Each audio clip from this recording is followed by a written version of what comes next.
100% certain he did ping it out. And now Hishgi will break it immediately. Where's the dust? It's not going to be used in time. And Hishgi, very nicely done. So, okay, at least that line, he did accomplish something there. Gave solid amount of info to his team. But most of it would have been done by this ward.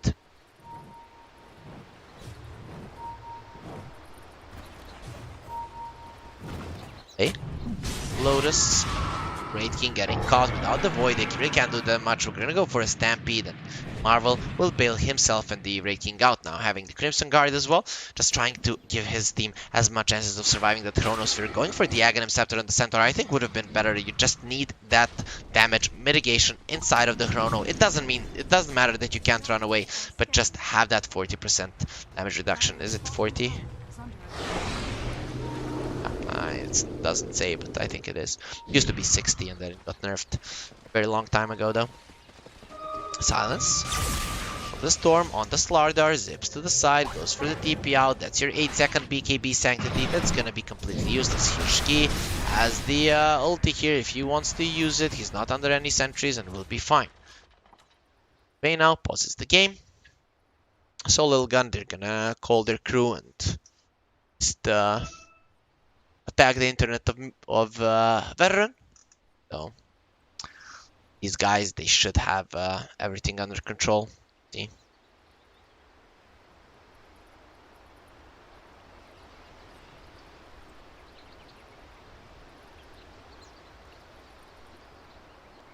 Google, he's still out. Storm said, I destroyed him. You know, this is one of those games when you're like, I destroyed him in the mid. You know, your teammates are pinging. Whose lane was this guy on? Whose lane was this guy on? They ping out his items, ping out the minute of the game that's there.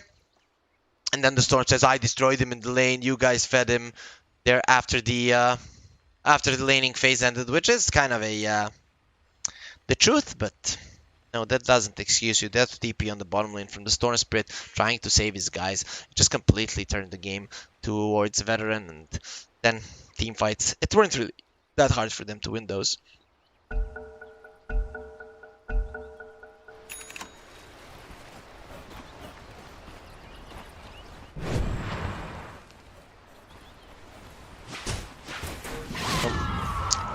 Kenji, Glimmer Cape. Oh, the Serpent Snapfire. This guy's so stacked. He's level 19, same as the Sanctity Storm, who's going now for the Aghanim Scepter. I really want to see an Ags on Marvel. Nothing else. Don't finish off your pipe, please. I know they have solid magic damage, but just get the Aghanim Scepter. It's gonna be a pretty big thing, especially with the minus 20-second Stampede cooldown on level 20. So the game does slow down now. Aegis is still in the hands of the Void for another minute and 15 seconds. Shodi and Gugu will get scouted by the skeletons, so they won't be able to accomplish anything with this move. Storm, does he have a dust? He needs to have a dust. That Glimmer Cape can completely change the fight. If he goes into the backlines for the Warlock and the Glimmer Cape just doesn't allow him to get the kill, that would be a disaster. But as I say, Danik has an Elven Tunic. This guy doesn't die. This guy literally doesn't die. His next item is most likely going to be a Butterfly. Bottom lane, Stampede being used. Shodi, he's going for some kills here. Does have the Mindbreaker, so just jumping on someone, Mindbreaker, then bash after it. It will be quite good. Very good initiation item for Slaughter. Does have the Ag Shard. Oh, I really like this Ag Shard. Your Crush applies the Corrosive Haze. For 5 seconds though, it's not going to be applied forever. It would be OP if it was the full spell.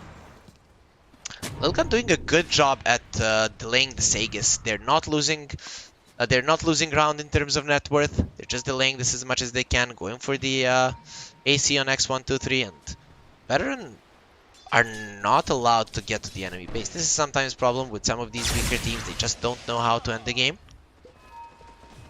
Centaur, 2.2k gold, bottom lane, link out from the line, will not allow himself to get stand up. Slaughter, 9-second BKB, Queen of Pain, I think she's on 7, yep, and the Void on 8. No, oh, on 6, okay, I'm crazy. I guess in the Chrono I'm just not seeing him using the BKB, but he does it every single time. LILGUN going for a smoke, the Aegis, it expired 20 seconds ago. Kenji getting caught. That's a perfect first target with a silence, but they get the chrono off on 3 with a sonic wave. Get back deeper into it and die during that time. Now X123 is coming in. The buybacks will come out, but the Storm and the Centaur, they're not using them just yet. They lose the Raid King the once. Can he get out of this? He's gonna turn around on the Faceless Void, gets the disarm off, but will get bashed up by the Slaughter. Beautiful stun coming out from the line. Maybe they can get out. There's the Stampede trying to get the Raid King away. He'll be successful in doing so. Stun from Marvel, but he's gonna get stopped in his tracks. The cookie from the Grandma will make sure that Marvel doesn't go anywhere, or will he? Now getting slowed down again by the Shadow Strike. He's gonna get removed there by the Lotus Orb. He's trying to get away, but Google will finish him off with the Shivas as well. The Hex will be there, but now Ace, you want some as well. The Bashes will be there, and Dash. Ace will get his head bashed into the ground with that LILGUN. They lose 4. They actually lost 5 in this fight. And the Raid King, it was the 6th if you count that one. I'm not really sure how they're gonna be winning this. They might have killed the Warlock, but Mice, he comes in with a beautiful chrono and so many spells to use in it. Just a ton of damage coming out from Veteran. Raid King does have his ulti one more time. Maybe he wants to come in, use the Halberd. It seems like LILGUN might have another fight left in them, but Veteran are gonna take one lane of Rax and move towards the bottom lane immediately. 60 seconds until the Centaur is back in the game. The supports don't have buybacks. Are they close to them? Maybe they can come back. Nope, they actually don't have buybacks. 40 seconds for the Nyx. 7 minutes for the line, and now stun on the Raid King. They're gonna break him the once really easily. The stun will be there, and now the upheaval is keeping him in place. Actually, Kenji, he moves away. I'm not sure why. BKB from the Raid King. Here comes the Golem. They're gonna turn around on the Storm. Uses the BKB. Bashes are there. Ooh, Lotus Orb will return that Fire Blast, but in the end, they does have the BKB, so it's not gonna be that big of a deal. The 2 cores here making Veteran really work for this lane of Rax, and will allow enough time for their guys to come back, or will they? 20 seconds until the reincarnation. He doesn't have the BKB. Will buy the Blade Mail. He knows he has to fight right now. BKB in the backpack as the Elven Tunic. Very hard guy to kill, especially twice. He's gonna come in, uses the Blade Mail, goes for Mice, but he's just tickling this Faceless Void who has a Butterfly. Look at the difference in farm. He's just so much stronger than the Raid King right now, who has one of his items in the backpack. Now he will wants to use that BKB, going for Kenji's Golem. Disarm the Faceless Void, who doesn't care, has a ton of status resistance. About going in, Glimmer Cape on him, and Veteran. Are they actually gonna go back? Yo, guys, come on, give us a fight here. Let's see, you lose a fight, make a mistake, stun on the Faceless Void, not even close to bringing him down. Look at this, he's not taking any damage. The line is already dead. Snapfire in the back line, so in some trouble. She does have that SSG, so keeping himself alive. Marvel, you have all these tanky items, really? I don't know. I'm not feeling that one. Raid King now getting caught. Does he have a buyback? Not really. He bought a Blade Mail. That item really made a difference in this fight, guys. Storm gets into the backline, kills the Queen of Fame. Maybe he can kill the Snapfire, gets all of them pulled in, but Snapfire again, she survives the Storm. And now it's time for LILGUN to accept defeat. This is gonna be their first loss of the day, but Veteran showing that they have what it takes to fight against an upper division team of the Southeast Asia DPC. The throne will fall, and this great series will go into the hands of Team Veteran. Even though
Jack it up.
open eye, feel the waves cut through me, hypnotized by the sounds I'm breathing in. Hold tight, chemicals collide.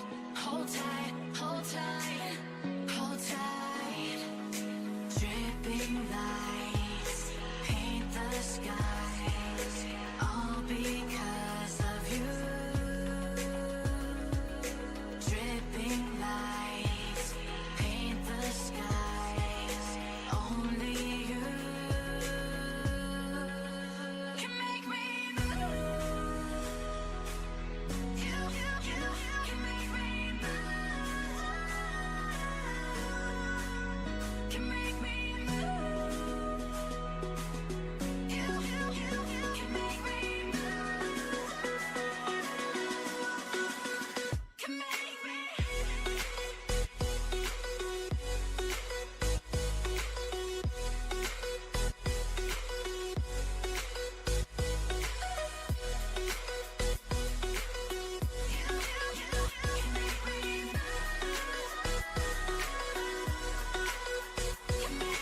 So alive, make it last forever. Stop in time, yeah, I'm surrendering. Hold tight, chemicals collide. Hold tight, hold tight, hold tight. Dripping lights paint the skies, all because of you. Dripping lights paint the skies, only you can make me move. You can make me move. Can make me move. Can make me move. You can make me move. Can make me.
Stranded in the open, dried out tears of sorrow, lacking all emotion, staring down the barrel, waiting for the final gates to open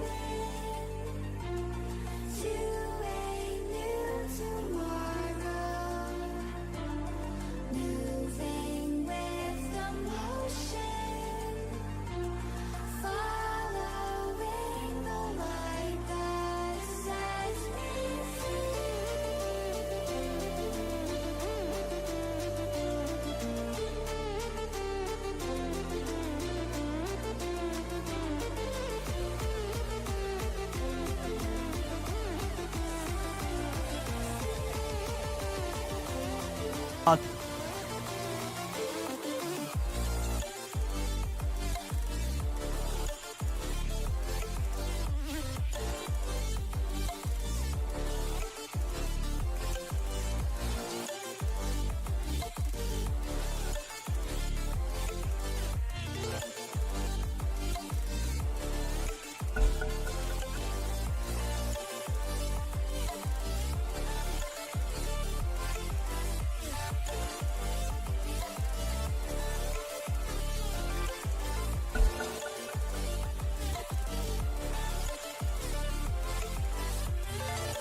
And welcome back to the Moon Studio Asia Showdown. I'm Harry Freak and we're watching a series between LBZS and Team Veteran. This is our third series of the day.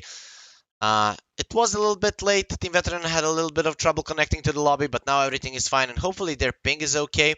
I'm not sure if they managed to set up their VPN properly. Our CEO isn't here, so without her, sometimes it can go bad, but if everything is okay, their ping, their packet loss, everything should be fine, and we should be looking at a very cool series here between LBZS and Veteran. Veteran today, they beat LILGUN, that's an upper division Southeast Asia team, so these guys are not to be underestimated. The only thing that teams like this sometimes lack is the consistency, so that's something that I'm a little bit afraid for them when playing against LBZS, but hopefully everything is going to be fine. We see Veteran is disconnecting and reconnecting. That's why they're losing some of the reserve time.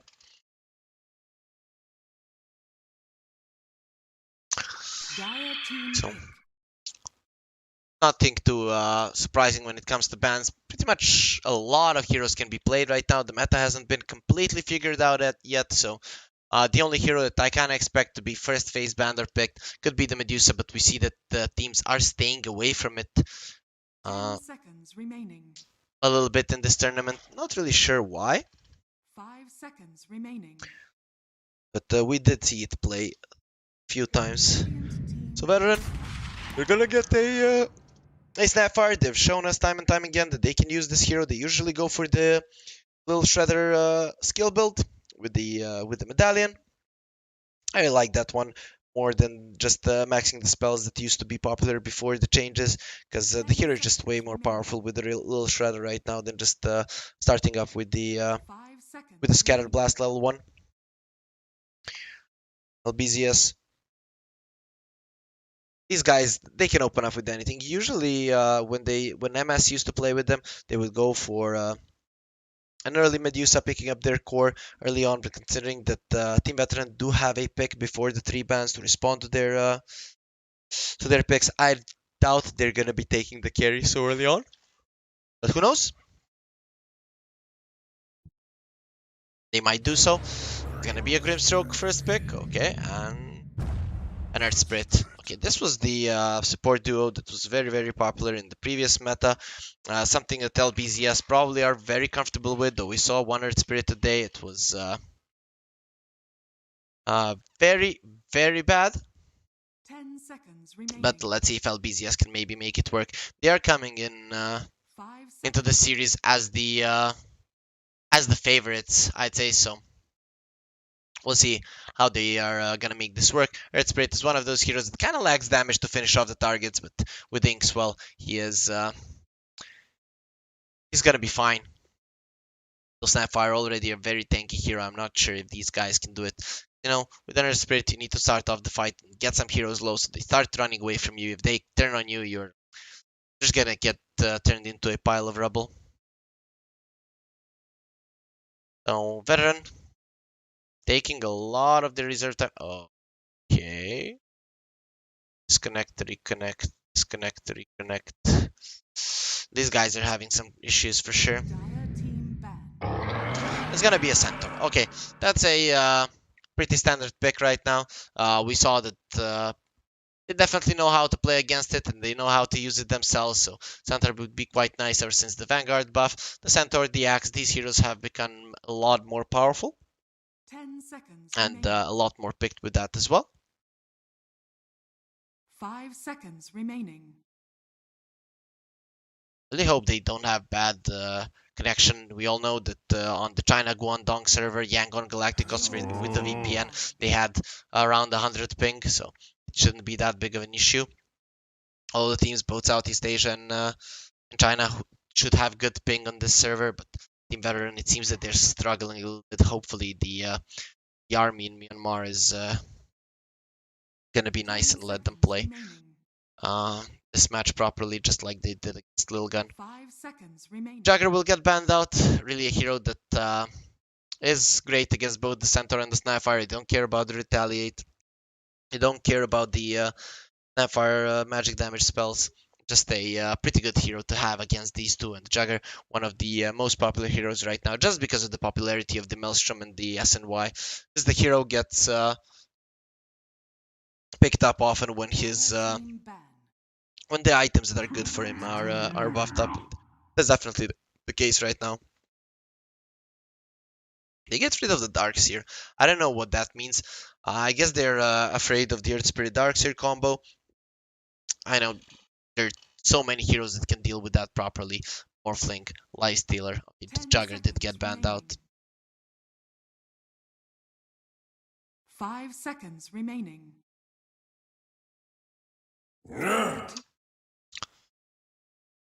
They banned out the Void Spirit. Mars is not in the pool, so it's not showing us that they're gonna be going for that. I guess Gunnisarok and the Earth Spirit, they are solid when locking down heroes, but you know Void Spirit is one of those that can dodge their spells easily, and then your potential to get a kill is pretty bad. If you just went in like crazy, you're gonna be in so much trouble. And of course, the Earth Spirit, during his role, he can't be caught by the Ether Remnant, completely stopping him in place and making sure that he goes down. So Veteran, they remove the Slark. LBZS, they are a team that has played Slark. Their new carry Wishing seems like he likes it. It's a pretty solid hero against both the Sniper and the Centaur. There is burst damage between these boys, but you know, I'm not sure that they can take a Slark for from 100 to 0.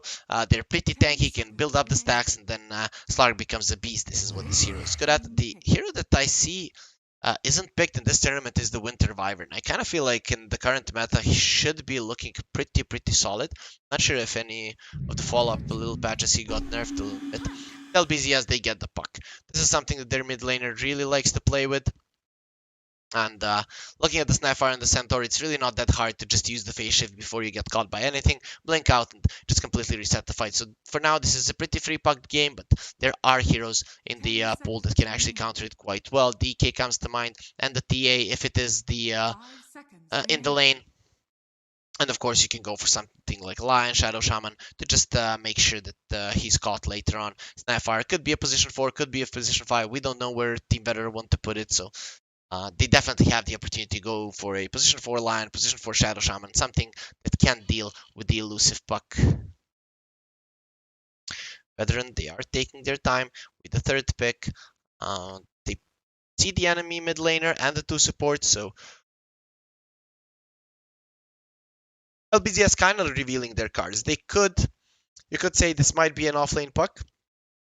They can kind of hide their last pick if they get the carry right now. LBZS, it is the time for Veteran. Get their pick going. It's gonna be an Abaddon. Okay.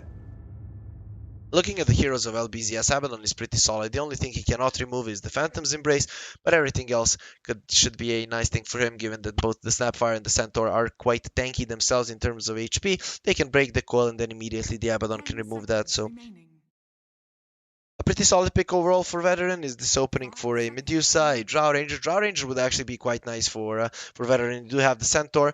Not a lot of catch on the side of LBZS, even if they start running in. You have so much counter initiation. The Stampede, the Hoof Stomp, the Cookie, the Aphotic Shield to defend the Drow. So it could be the Drow, or on the other hand, it could be the Medusa, depending on what kind of a game Team Veteran want to play.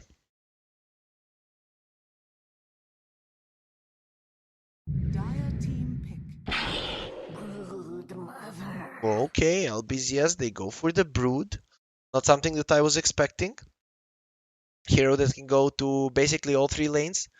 Now with the changes to the Brood, her laning phase is actually quite strong. 10 seconds remaining. The Broodmother doesn't go to the woods that early. You even don't have to go to the woods because of the low cooldown of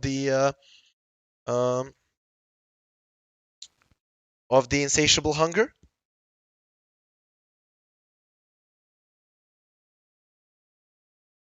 Veteran, how do you deal with this? That's something like the Sven would be a way to go. Nope, they're gonna go for the Tiny. That's gonna be their mid laner. Pretty solid hero to deal with the puck. You have a ton of HP in the lane though. You have 0 armor, so you're gonna get punched in the face quite a lot. Still, when you look at the heroes on the side of LBZS, Grimstroke, Puck, even the Broodmother, they're all quite squishy. And now the burst damage from Team Veteran is just insane. Avatar's combo from the Tiny with the Hoof Stomp follow-up. Anyone is gonna die here, and LBZS for now, they don't really have any tanky heroes. They're gonna ban out the Lifestealer. I really like this. Looking at the heroes of Veteran, they have 4 strength heroes. So removing the Lifestealer, definitely a good choice. The Timber Saw is not in the game. This is a really, really tanky lineup, and LBZS, they need a lot of constant damage output if they're to kill these guys. Usually, against these guys, you want some physical damage, so it wouldn't surprise me if the Broodmother goes for that Diffusal BKB build just to eat people up. If you go for full-on magic damage against so many strength heroes, you're gonna regret it. They just have so much HP and will be able to survive your spells when you don't have them anymore. You're just a sitting duck against them. So LBZS, I want him to go for physical damage for sure. Team Veteran, though, they're banning out the Enigma. They're expecting this to be a safe lane Broodmother. We don't know. It could be. It's one of those heroes, with insatiable hunger. You can heal yourself up enough to go through the damage of the Retaliate. Not sure how well that's gonna work, but it is a possibility. I'm not a Brood player, especially haven't been able to see it too much ever since the changes, so I can't really say how it will lane against the Centaur. But before the patch, Centaur would be considered one of the better counters for the Brood, just because of the Retaliate. You cannot get gone on by the spiders. So they're gonna ban out the Ursa. I kind of feel like that's putting the Broodmother in the off lane, but who knows? LBZS, they're definitely keeping us guessing here, and Veteran will get the Medusa. There it is. It's not going to be a draw, understandably so. Against the Broodmother, you could get Eden quite easily, so this is definitely going to be a Diffusal Blade Broodmother, but he's going to be needing some time before he can actually go toe-to-toe with the Medusa. And Team Veteran's draft is just looking so nice all around. You have Blink Initiation, have ways to fight in the mid-game. You have solid team fight, you have solid late game. Your lanes are looking pretty okay. Of course, you are up against the Earth Spirit. He's the X Factor, but are you gonna even be able to bring down these fat heroes? I'm not sure. So at one point in the game, LBZS, they need to be really, really scared for their damage. Not sure which route you go. Anti-Mage, okay. Okay. Anti-Mage can work out for sure.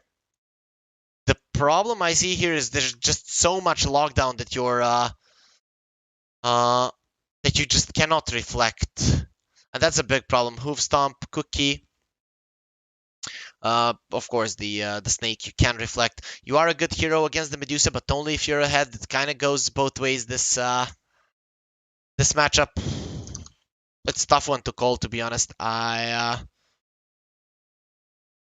Judging just from the draft, I'd go with Team Veteran, I think.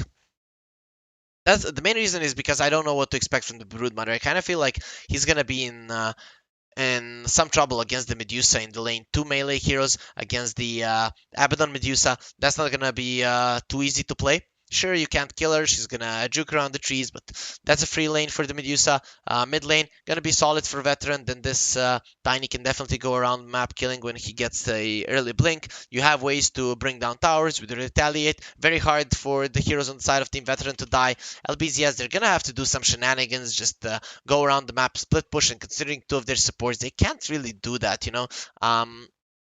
Sure, you can outpush the waves with the Grimstroke, but your Spirit is going to be relatively useless here. At least that's what it seems like to me. Of course, you can always start snowballing. That's the beauty of Dota. That any draft can be made to work, but the Team Veteran, their draft is just looking a little bit more solid than LBZS. If they're not able to hit a really big timing with this anti-mage around the 25-minute mark, they're just going to straight up lose the game. When it comes to the late game, ultra late game, the anti-mage is not going to be able to fight the Medusa, especially even if he jumps on her. There's a hoof stomp, there's a avalanche, something to keep him away, even when the time comes when he does have an abyssal blade. Just so many things to stop him in his tracks. We're going to be seeing a Medusa disconnect for a second here. Hopefully everything is okay and we can continue this game fine. Okay, so they're setting up their VPN. That means that they know how to keep that ping and packet loss down. Everything should be okay here for the side of Team Veteran. That's what we were hoping for, a fair battle between these 2 teams.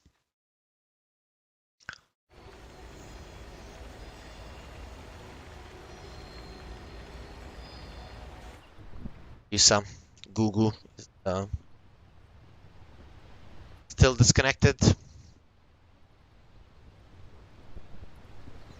These guys have been impressing me. I have to say, I thought that Myanmar just has one team in Yangon Galacticos, but Veteran, they're looking quite good. So, Myanmar has some solid Dota talent. Hopefully they can get it to the next level, do well in the DPC as well. I don't know if they have a team in the DPC right now. The Yangon Galacticos were in the previous season. They're not there. That's kind of a bummer. But I see some of these teams here in the lower division of the DPC and kind of feel like Yangon Galacticos, at least what they showed us at the end of the previous patch, they definitely could fight against some of them. Myanmar, they have a lot to learn, I guess. The Veteran, I'm not sure how old these players are. Whenever I say veteran, I'm expecting some old guys with beards and stuff like that. But I don't think that they're old. Kale 99 might be a show for his age, you know. Born in 1999.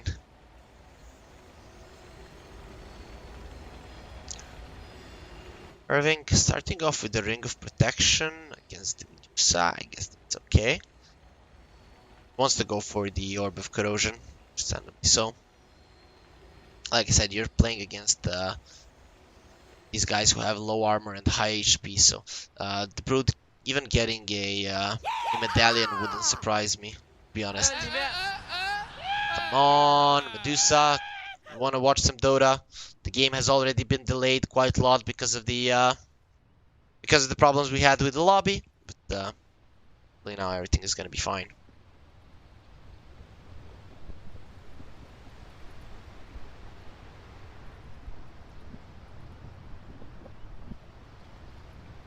The Abaddon disconnects as well. Okay.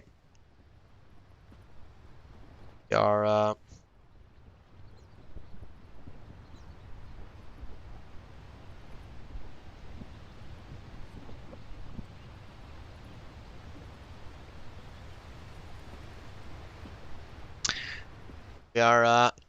not really on a good path to get our Myanmar brothers back into this game. LBZS, they're patiently waiting in their base, not like they can move. I'm really the biggest fan of the AM persona. It's cool how the eyes and the mouth are moving while the game is paused. This Grimstroke, he has a mask, so we're not seeing any. Fuck. He is blinking. Look at how happy he is. Look at these two cute careers. A panda and a kitty cat. There's a little baby phoenix. Well, this one's not cute at all, I guess. Imagine this thing hunting you. Okay, 4 of them disconnect. Looking really good, boys. The game is looking pretty good. We have 4 people on the side of Veteran disconnected. The only one left in the game is going to be Kale. It seems like he's the only one that didn't get frightened off LBZS here.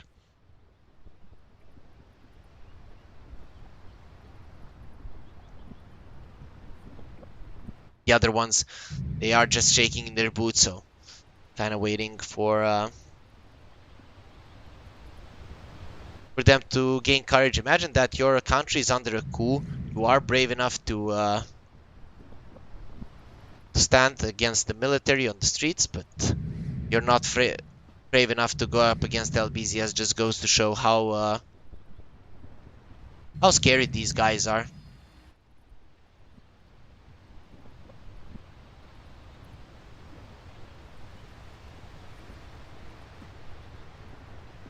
Okay, so Veteran is a team that got formed before Yangon Galacticos. I didn't know that because I really never saw them, guys, so don't take it against me, please. Please forgive me. Okay, so that's why you can't play PC. That sucks. That really sucks. I mean, I know that Moon always makes an exception for Myanmar teams just because of the current situation.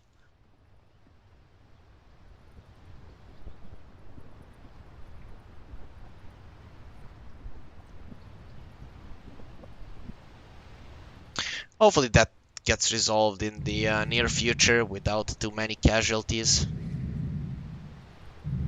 I should know how war can ravage a country. Hopefully everything goes fine. You guys that are from Myanmar, I'd like to tell you keep off the streets, right? But I mean, it's not really my place to tell you, but at least try to keep yourself safe and alive. You see that Moon Studio is really missing some viewers right now, and Myanmar, we know that we have a lot of fans there.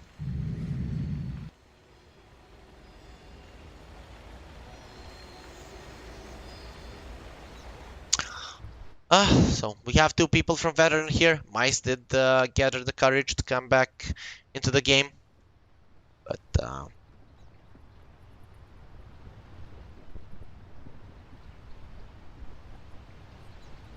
the other 3 still scared. Okay, Kenji is ready for the battle as well. Irving, when there's 3 of them, he's gonna say delicious. He wants to force them out. Get out of my game, okay? Kenji, he's gonna get scared again there. He doesn't want to be the delicious one, I guess.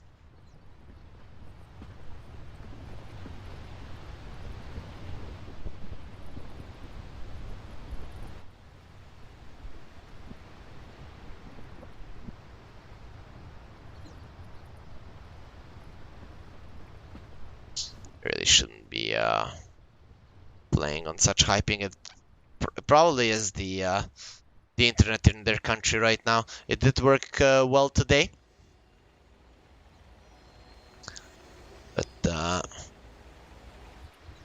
it's always a bummer when politics are brought into. I think the server is great.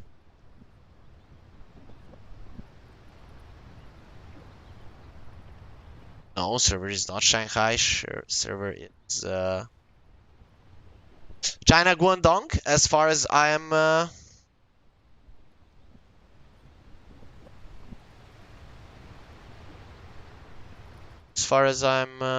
aware.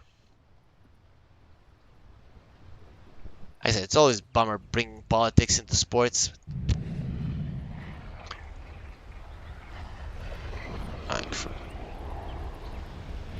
Where is Moon?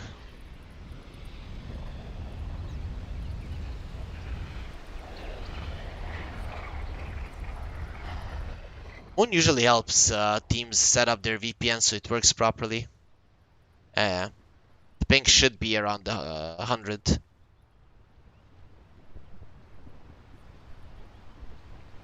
300 is too much. It's not playable. They're working on it, so we can now imagine Veteran just change server. Are they sure that it is a Shanghai server? I'm pretty sure it was Guangdong. For those of you guys that don't know, on China Guangdong server, the Southeast Asian China teams roughly have the same ping, around 100. When Southeast Asia teams use a VPN, because you're gonna have a packet loss if you are not using a VPN on Chinese servers. So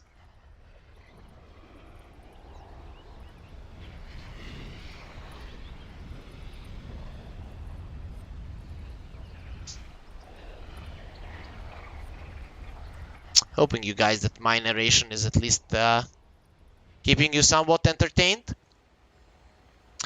some point I'm gonna lose that's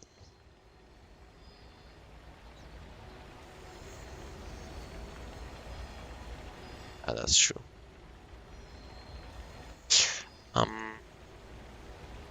Yeah, all the China server, they need the VPN.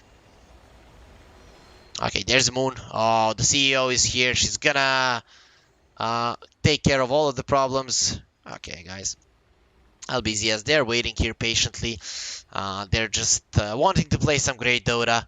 How are LBZS doing in the lower division? I think they're position 3 with a chance to actually come back to the upper division. Oh no, they're position 1.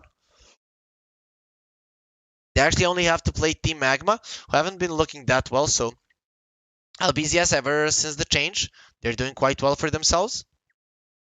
That's quite nice. I actually thought they were gonna do a lot better in the upper division, but there were some fights happening in the team as far as I'm aware. So that was the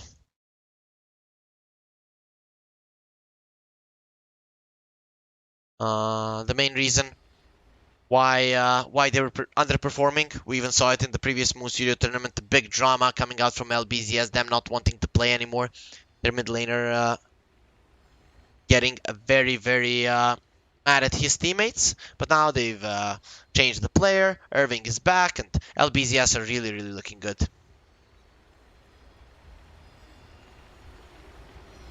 I'm just not liking their draft right now, but who knows? Maybe they are gonna play it really well.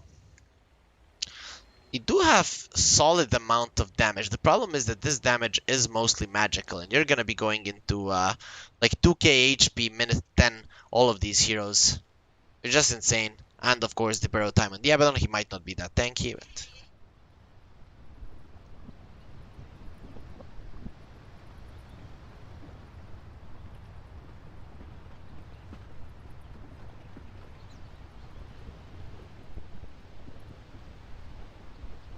let's see, this Frog Sage kind of reminds me of Naruto.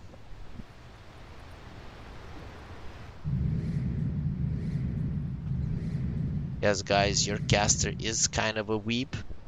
Just kidding, I watched a few anime, the mainstream ones.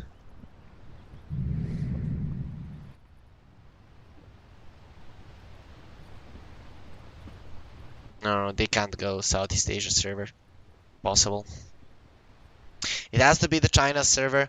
China Guangdong is the best for Southeast Asia teams and the worst for Chinese teams. So it's always around 100 ping for the teams. From an 80 to 100, that's definitely playable in Dota. I mean, guys, usually the teams do have 10 minutes of wait time.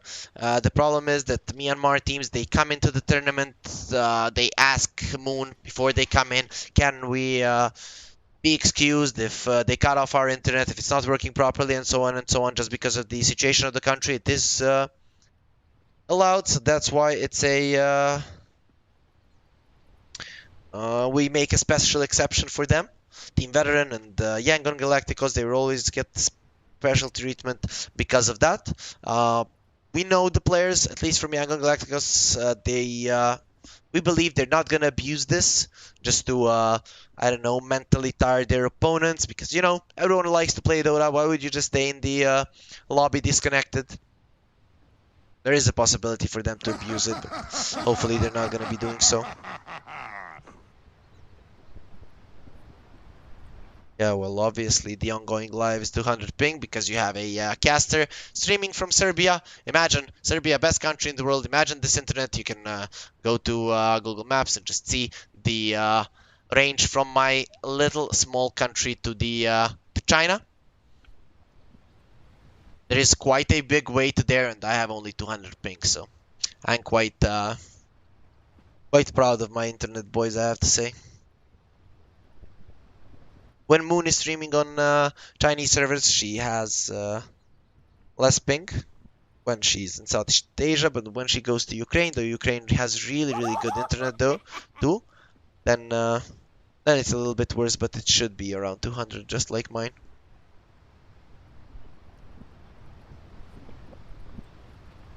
If you guys have any questions in the chat, be free to post them. I'm getting pretty bored here as well, you know, not having anyone to talk to. Moon doesn't want to get me a co-caster. She wants to give me all the green. I'm not going to be sharing the billions of dollars that I get from Moon Studio, you know. Even though, of course, because of my big name, I'd get 99% of it, but even 1% giving it faster, it's too much, you know. That's why Moon is not giving me a co-caster. I don't want to share no money. And then in situations like these, I'm just sitting in my room and talking to myself. That's not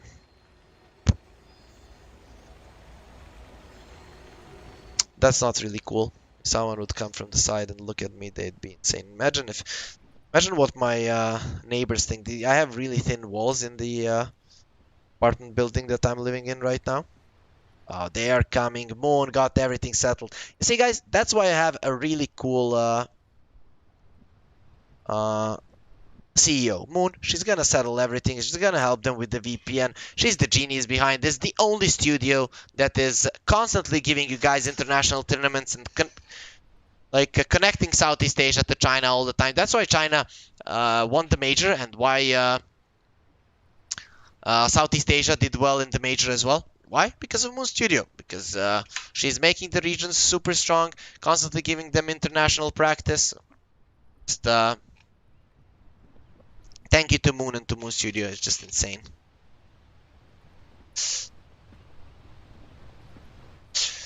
How cool they are.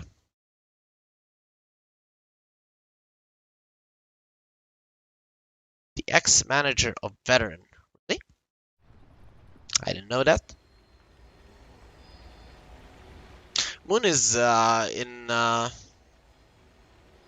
pretty good relationship with a lot of Dota teams. So she did work with a lot of teams in different regions.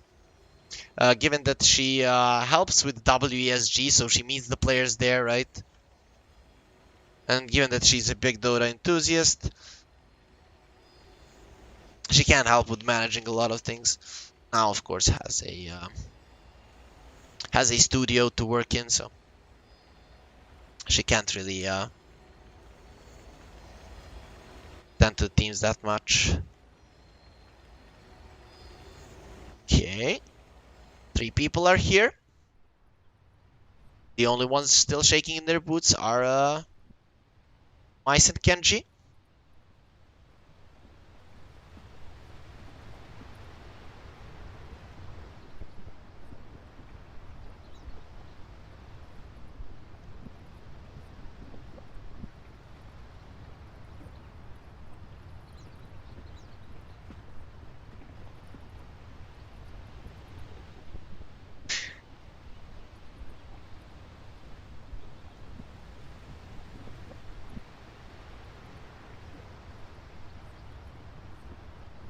Okay, Veteran, they're back. Is everything okay right now? All okay? He's asking. I'm gonna say yes.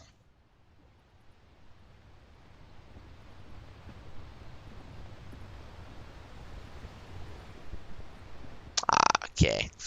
So around 100. Okay, Gugu, come on. Guys, we're gonna be starting soon, so we can keep the politics out of the chat. You know? There's one thing that connects us here for sure, and it is Dota. Can forget about every shit that's happening in the world and just enjoy our nice little game with the best community. No toxic people in Dota at all. At all ranks, people are just so nice to each other, and that's why I love this game so much, because we are just so nice all the time. Everyone is, even when you make a mistake in Dota, your teammates will encourage you, and when you do something good, everyone is gonna praise you every single time in a game.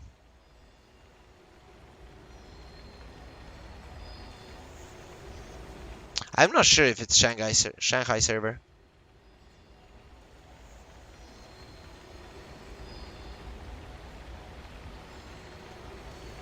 If it is Shanghai, we're probably gonna be recreating the lobby.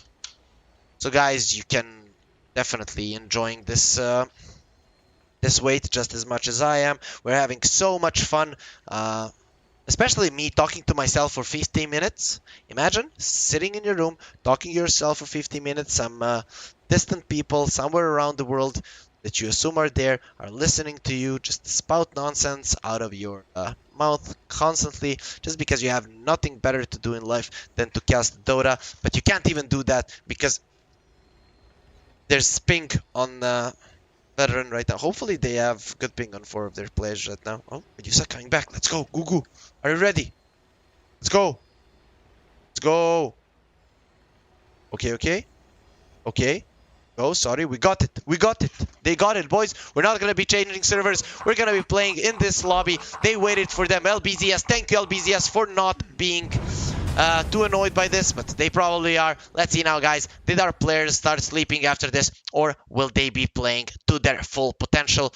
I definitely know the team veteran. They're probably warmed up for this game, given that they have been clicking their VPNs, just trying to get everything working properly for the past 15 minutes. I know that I'm warmed up to talk here and bring you the best possible cast for veteran versus LBZS game number 1, our last best of 3 of the day.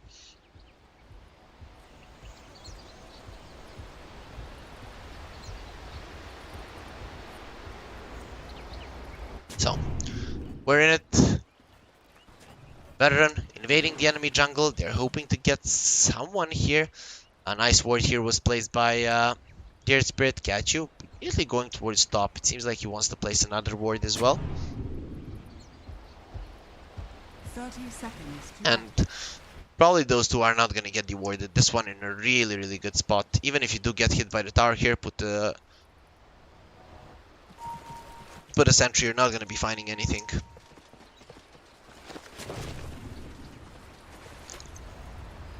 LBZS, they want the top 2 runes. We're not going to be seeing a fight. The anti-mage, Wishing is in a really good spot. There is a ward here. I'm not sure why. Maybe they want to pull the second wave, but still, that is a pretty deep one. I'm not sure what kind of info they're going to be getting from that one.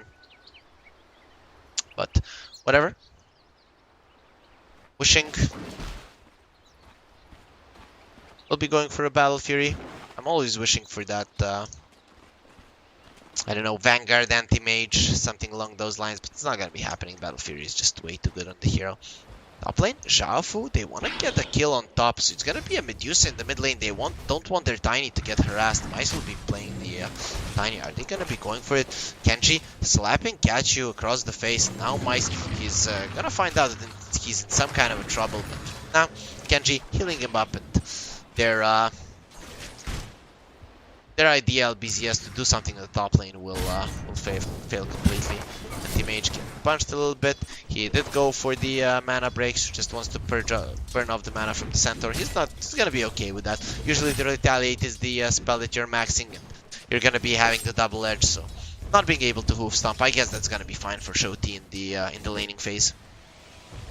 Gugu into mid lane, he's doing okay for himself. Is there gonna be a deny? Not really. Gugu nerves are still there, waiting for the last second, and he's not gonna be getting those 2 denies. So in the end, mid lane is gonna be kind of even here. Puck can always dodge the Mystic Snake, so there's not gonna be a lot of harassment. It's gonna come down to who last hits better between these 2 boys. The Tiny on the top lane, I'm really not sure how this is gonna go. I guess you're okay against the Brood Mother, but the more levels he gets in Insatiable Hunger, the easier it will be for him to sustain himself in this lane, and even the lane will now get pushed towards the tower of LBZS.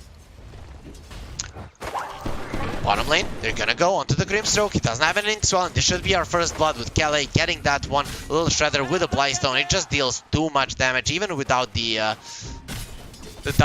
double edge. They're gonna be able to get the kill. Centaur going for the retaliate here. We'll see if he gets the double edge on level 3 or just wants to continue being a nuisance to the anti-mage.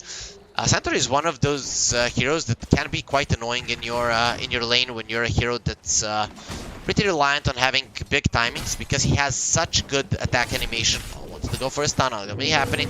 Wishing does have the Inkswell on him. Shoti could be in some trouble. Beautiful usage of the cookie there, just getting him away from Wishing, and they won't be able to kill him with that Stroke of Fate missing.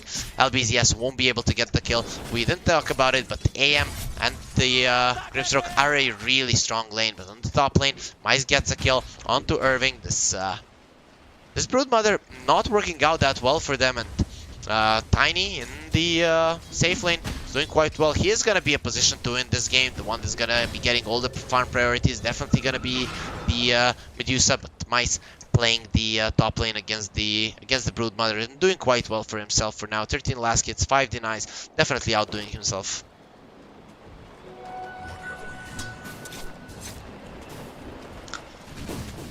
Genji has the Ring of Basilius. Irving is coming in.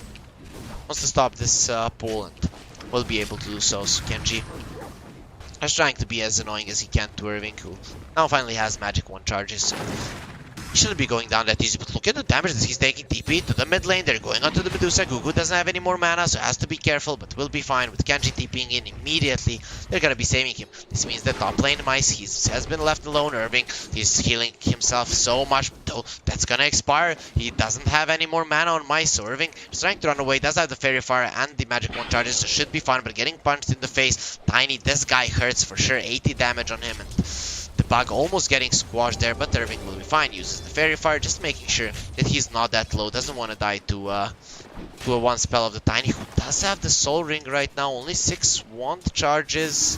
Irving gonna start healing up right now, but here, the mid lane, Gugu getting caught one more time. They do have the slow. User taking solid amounts of damage, but Genji is there, making sure that he doesn't go down. Buck, wanting to refill his bottle, will get the chance to do so here on the Bounty Room.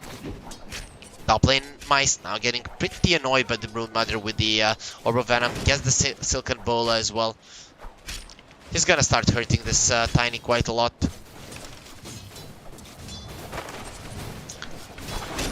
Bottom lane. Yeah, Anti-Mage has the Ring of Health. Same goes for the Centaur. They could be getting the kill right now, but no level 2 innings. Well, actually, Vishing is taking more damage from these attacks than Shoti is. And with Kale coming in, Xiaofu could be in some trouble. Here comes Kachu from the other side. A nice kick onto the 2 of them. The X-Roll will connect on both. The Stroke of Fate will be enough damage through all of the creeps. Kachu and Xiaofu, they get that kill, and Kachu even makes sure that the range creep dies to his hand. Mice on top lane, getting bullied by Irving, despite that first kill and so many last hits. This Broodmother is starting to catch back up. We already talked about the insatiable hunger and the power of the spell. When it's on level 3, this Tiny is gonna be in a world of hurt. Only 2 armor on him just because of that Soul Ring.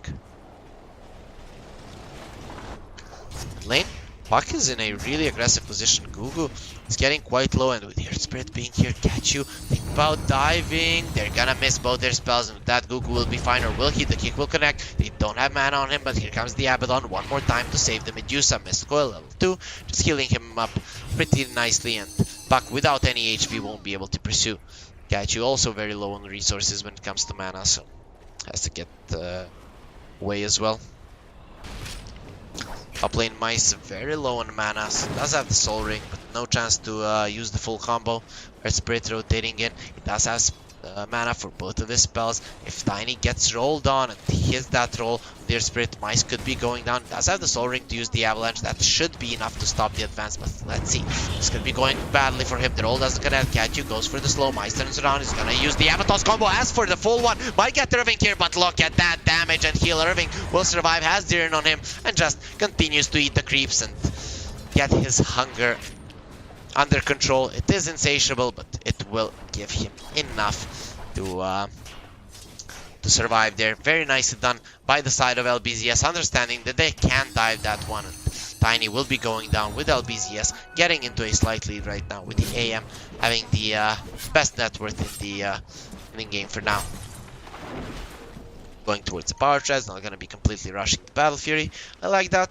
Power treads just make the AM so powerful, and considering you have a Grimstroke in your lane, they could be going for even more kills here. Even has the Mana Void. Not that good against the Centaur. Centaur not the smartest of the bunch for sure. You know, damage is damage. Even if you do like 150, 200 damage with that Mana Void, it could be enough to take him over the edge and send him to the grave. Get the stun on the Anti-Mage, double edge as well. They have the cookie, as they do, but not gonna be used in time still. Gonna have the damage anyways. Mice could be in some trouble. Avatar's combo used on the Broodmother. Now they go for more. The silence will be there, but now with the Stampede, he's gonna trample onto Irving. He's still taking so much damage, has to be careful. The jump will be there. Coil connecting only onto the Spirit. Irving will be fine. Kachu turns around on the Tiny. Actually, it's the Puck there, and the one that has been caught is the Tiny. As the Avalanche in a second. Kenji trying to keep him alive. Here comes the spawn spiraling, and he gets the kill. Calais going for the puck. Puck was actually on the side of LBZS. I forgot that. And now still with the Silken Bola, he gets another kill. Irving gets a double from that one, and LBZS really ramping up the aggression on the top lane, punishing the safe lane Tiny, who is low in levels, low in damage as well, and the main thing is that his armor is non-existent. Bottom lane, AM getting the power treads, Wishing continuing to farm veteran. They're really not looking good. Gugu is farming well. The problem is, we talked about it, the matchup between the AM and the Medusa can go either way. The AM doesn't like going against heavy physical damage. The problem is that Wishing is having such a great game, and LBZS, they might win all of these lanes. With that, make sure that around the 25th minute mark, their AM is the strongest hero on the map.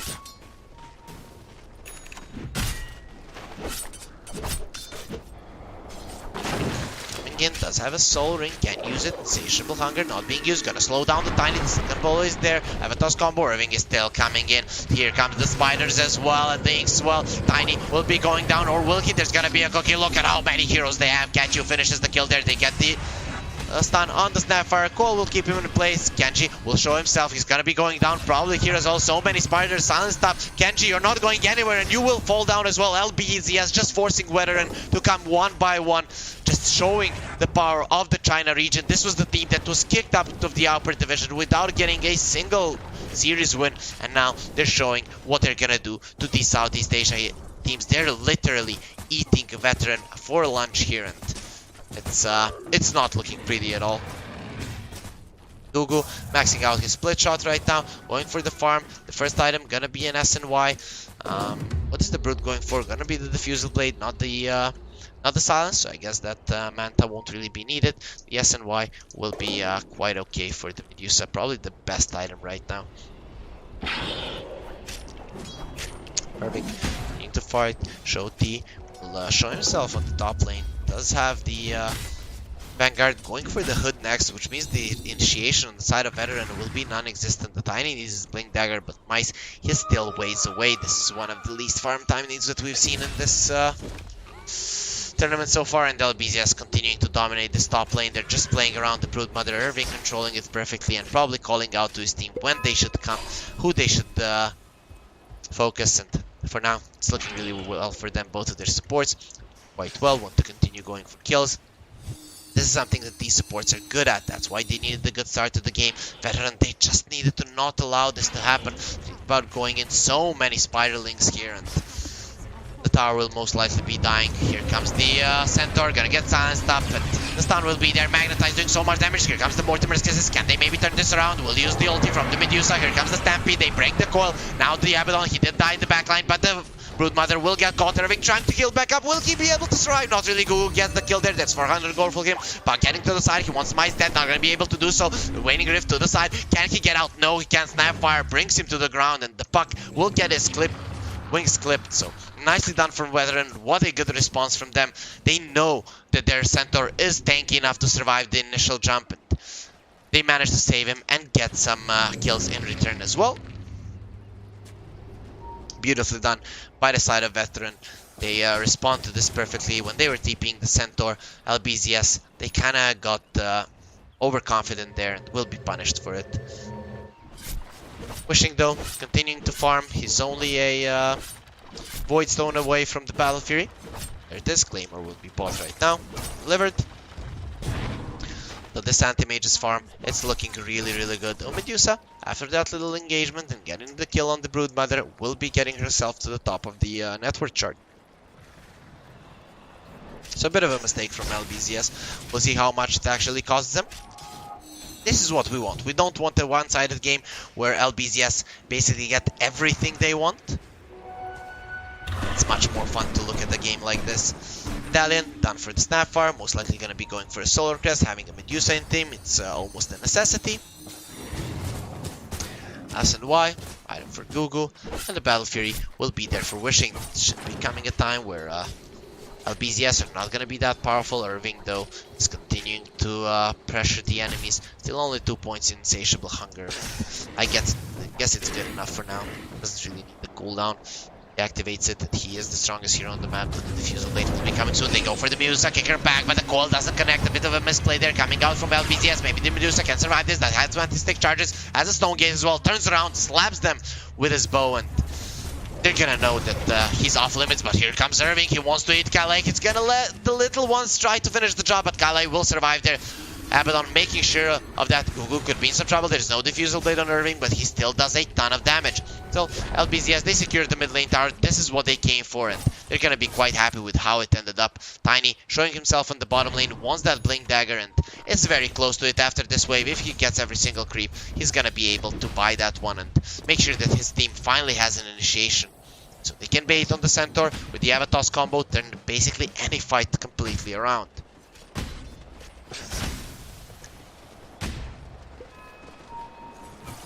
Gugu, SNY is ready.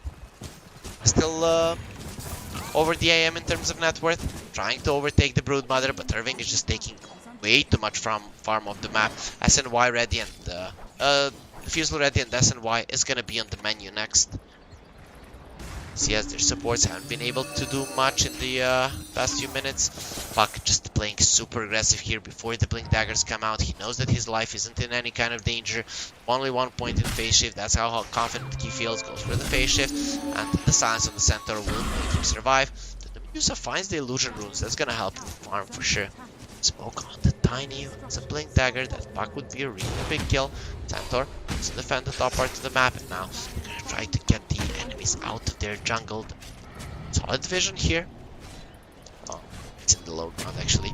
Icy's gonna have his smoke broken out. Beautifully done there from Grimstroke. Just making sure the silence comes out so the Avatos combo won't be there, though the Mortimer's Kisses should finish off Zhao Fu, or will they? The Grandma not really hitting those. She really needs her glasses. Here comes the tree into the face of Zhao Fu, but he's gonna have more than enough HP to survive that one. Mice thinking about coming in even more. Gonna go for the coming in, knowing that the puck is coming from the side with the coil. He's gonna keep these guys in place. Here comes Catchu with a silence and the slow. Tiny in so much trouble. The Inkstall will stun him as well. Here comes the Goalkeeper and the coil onto two of them. They do have the burrow time. Use it immediately. Avatos combo from the Tiny. It's gonna be doing so much damage. Abaddon breaks the coil there just to heal himself up. Mice gonna be going down. Catchu getting the damage there. The Magnetite is still going strong. Here comes the roll. It's gonna go onto the Snapfire. Double kill for Catchu. He's on a mega kill streak.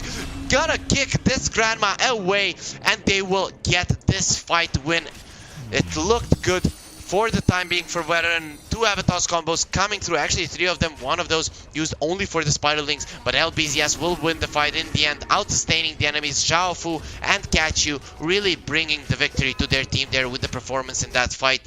Catchu now 5-0-7 on this Earth Spirit. I wasn't the Earth Spirit believer, considering how underwhelming it was in some of the games in the current meta, but Catchu showing that the hero can still be played, and if his first item is gonna be a Aghanims, so we're gonna be seeing a lot of stone turning in this game. Shafu gonna be going down. Tiny, he gets the kill, but that's just a support. You're gonna really give your life for that. Irving will lead him up. Now, Calais, he wants to get eaten as well. They're both gonna be in Irving's tummy right now. Kind of separated between Irving's tummy and his little Spiderlings. Now Irving turns around on Gugu. Gugu, you don't want to be fighting this guy. He's gonna eat you up as well, and the Medusa, understanding that he's no match for the Spider, will just go away. Tiny, being really hungry for the kill there, will be the one getting the tail end of that trade. One more time, LBZS will be winning an engagement 15-5, and this is all without Wishing, who has a Battle Fury, has a Yasha, Manta on its way. It's gonna be there relatively soon, and it's continuing to pressure this tier 1 tower. Veteran not really have a response for it right now.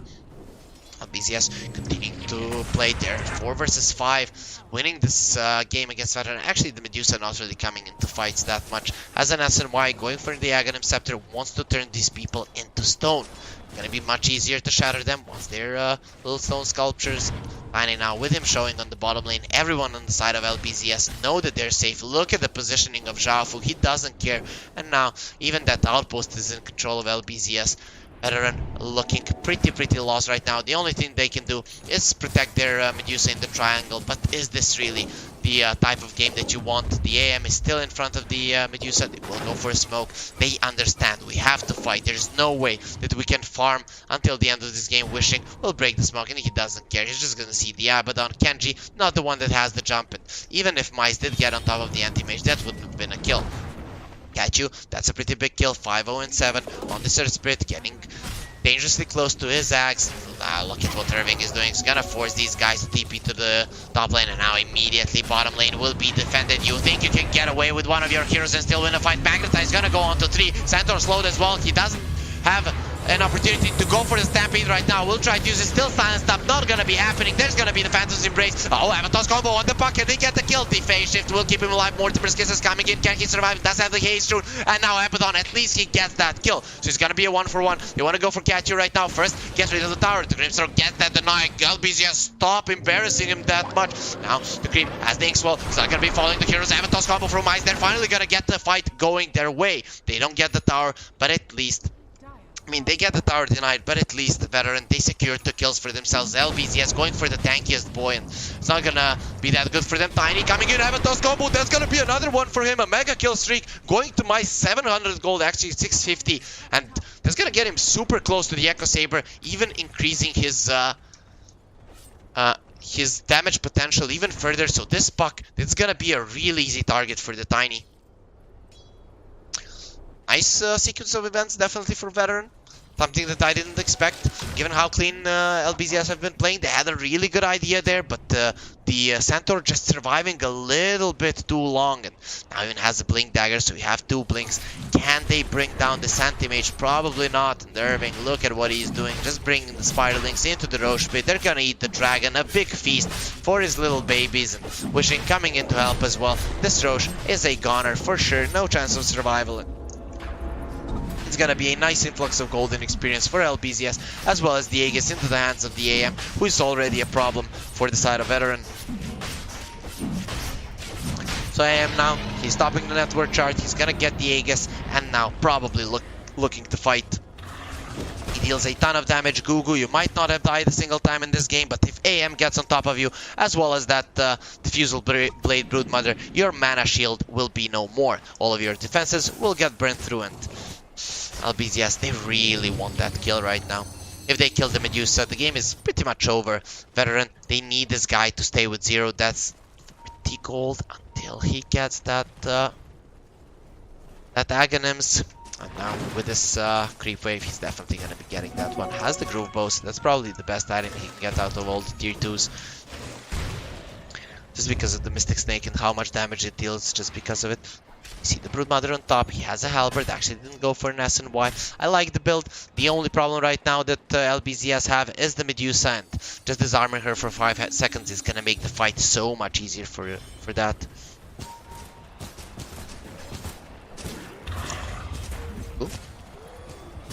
BZS coming in, they're gonna get the silence on the Tiny, and he's just dead. Inkswell will connect. He might be tanky. The Stampede being used. They're trying to save him there with a cookie. So much damage being dished into him. But here comes the Stone Gaze, keeping them away. They're gonna get the first kill of this fight. And it's gonna be the Earth Spirit. Without the AM, they just don't do that much damage. Irving might be in some trouble. The Mortimer's Kiss is coming through, but Wishing is gonna stop those mice. He's still alive though. They did initiate on him initially. Medusa now in some trouble without the Stone Gaze. Oh man, that damage coming out from Wishing. Now they're looking towards the Snapfire as well. We'll get the kill, and the last one left is gonna be Shoti. You might be tanky, but you're not tanky enough. Being slowed down, and in the end brought down by the Anti-Mage. May coming into the fight and just getting a double kill easily there. They don't get a single core kill in that fight. Only small little Earth Spirit goes down, and when he has the Aghanim Scepter, it's gonna be impossible even to bring him down. So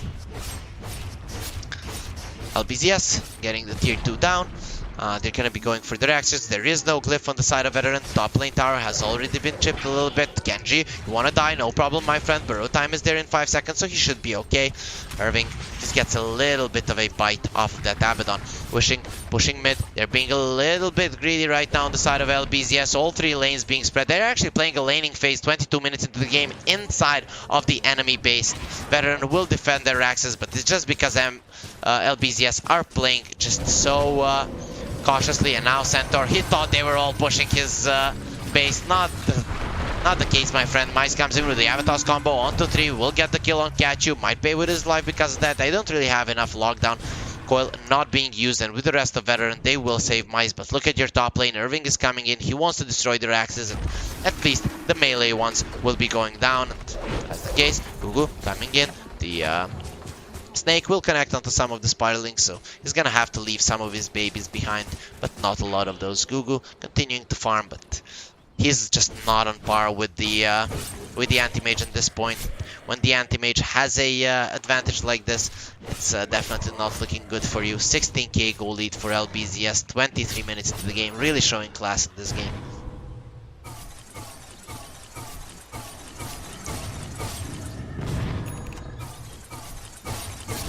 Pushing. Gonna go for a Skadi next. Great item against the Medusa. Tiny. Making some damage here. Kenji, at least he has been doing a good job being a healer in this game. But other than that, Veteran, he just didn't show us that much. Mice, 4, 6, and 4.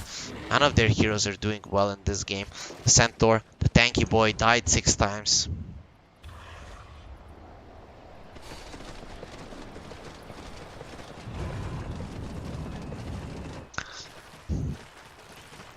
Veteran, they were trying to fix their VPN for 50 minutes to get smashed in 25. Guess that's fine.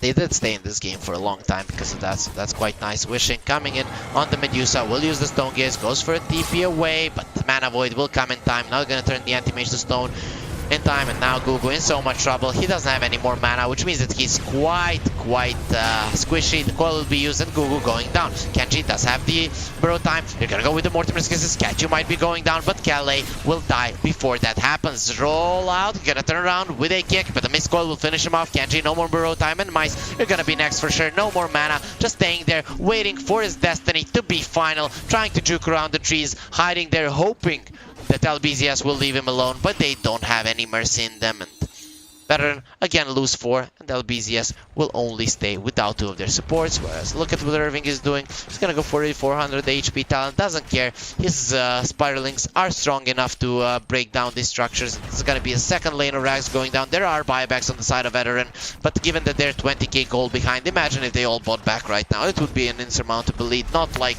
it really can be not like they can do anything about it even this way, but Veteran, they have one more fight left in them. LBZS, come on, stay in your enemy's base, don't take megas, let's fight fair and square. Nah, they're not gonna be fighting fair and square. They want to get these Raxes and get out. They don't wanna give any chances to Veteran, are just completely breaking their base. With that, their spirits. Veteran will tap out with all of their heroes being alive. Actually, Gugu is gonna get annihilated right now. Same goes for the Centaur. Look at the incredible damage coming out there. Mice tries to do something, but his throne falls. He's gonna get pushed away from that and will look in desperation, while LBZS claim victory in game number 1 in just 25 minutes. 26k gold lead, complete domination from start to finish. LBZS knew what they were doing. These lanes needed to go better for Team Veteran. They did go okay, but LBZS with rotations towards the Broodmother, Irving knew the timings of his hero perfectly and will make sure that his team gets out of this gets out of this game as the victor. LBZS, really perfect performance. I have nothing to add here. Veteran, they're dying one by one, kind of forced into mistakes, and really didn't expect for LBZS to have such a stellar performance. So guys, thanks for watching. Off to a short break. Hopefully there are no more pauses, and we're coming back very soon with game number 2 of LBZS versus Team Veteran.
Jack it up.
Jack it up.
And welcome back to the Moon Studio Asia Showdown. I'm Harry Freak and we're watching possibly our last game of the day between LBZS and Team Veteran. Team Veteran, they did show great performance against LILGUN today, but in game number 1, they were no match for LBZS, and I have to say, LBZS movements were just so much better than Team Veteran. I hope they ban out that Brood because LBZS just completely outclassed them with it.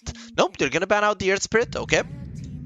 LBZS, they go for the Elder Titan. They know what they're going to be playing. It doesn't matter. You can ban all of our heroes. We have different strats that we can make work. It might be LBZS picking up the Medusa. Second pick here. These guys are really not messing around. Usually we would see LBZS be a little bit less committed to winning in the group stages and then just put it in another gear when the playoffs would come. But this tournament, they've started off really, really strong. Like every single game, they're playing full throttle and they're just not letting teams get even into a chance to win against them. Just want to see. I think they lost one game. Just want to see to whom. They lost a game to Dragon. Okay. They destroyed IG Vitality. They destroyed Veteran here, game number 1. So Veteran responded with a Timbersaw line. This has been a pretty stable opening for the second pick. Elder Titan naturally doesn't deal that well with the Timbersaw. The Timber doesn't care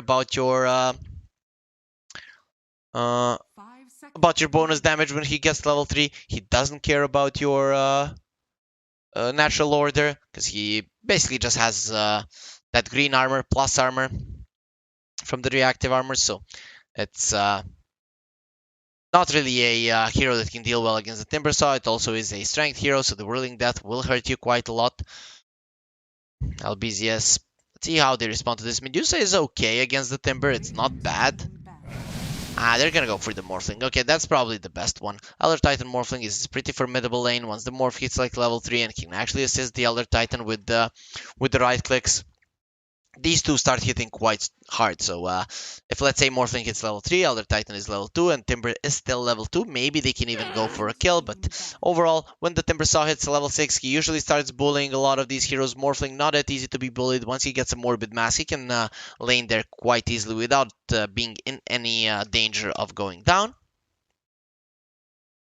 So I'm liking the idea from LBZS. Them having the Elder Titan means that the biggest Morph counter isn't there. They're probably going to ban out the PL. Yep, it gets out. The Puck, that's a weird one to me. And there are some nice counters to the Morph. Drow is pretty okay. The Piercing Shot is something that he doesn't like playing against, but I doubt they're going to be banning that one too. Who knows? Veteran do have the Timbersaw, so that's a really good frontliner. It's going to be the Void. Okay. Elder Titan usually one of the better heroes against the Void. If you don't have the BKB Chrono someone, you just use the Astral Spirit and the Stomp inside of it. And the Void basically he needs to move away or he will get stomped on. So Veteran do ban out the Broodmother. They will get rid of the Dark Willow, which is weird. I guess it's just because of the Morphling Dark Willow combo. When you get to the later stages of the game, when you have a Axe on the Morphling, this is just the best possible hero to have with you. Well, BZS still do have some of the good heroes to go with the Morphling, the Shaker, and the Sand King is probably the best one right now. Shaker just not that good of a hero ever since the nerf of the Shard. The hero just hasn't been able to accomplish that much in any of the games, pubs, or competitive games for that matter. So Doom is gonna get removed from the equation. I'm not really sure what they want to pick here, Team Veteran. LBZS have been known to pick up the Doom, and it's gonna be an AA. Okay, so that one didn't get banned out. AA has been somewhat making a comeback into the game. I'd like them to get a stun in their lane. Sven, CK, Great King, something along those lines. And all those heroes seem quite okay. CK though, not really a hero that we've been seeing too often. Sven from time to time, but Wraith King definitely a hero that is currently in the meta. LBZS immediately go for the Pango. They don't want to get cold feeded, and Pango is a hero that Irving has been looking really good on for the past 6 months, I'd say. Every single time that LBZS played the Pango, you should know that these guys are definitely serious. It's going to be a very good hero to just start out the fight, just start running through everyone, find the AA, and make sure that Ice Blast doesn't end up in the face of the Morphling. They don't want their Morphling frozen to death. Quite understandably so.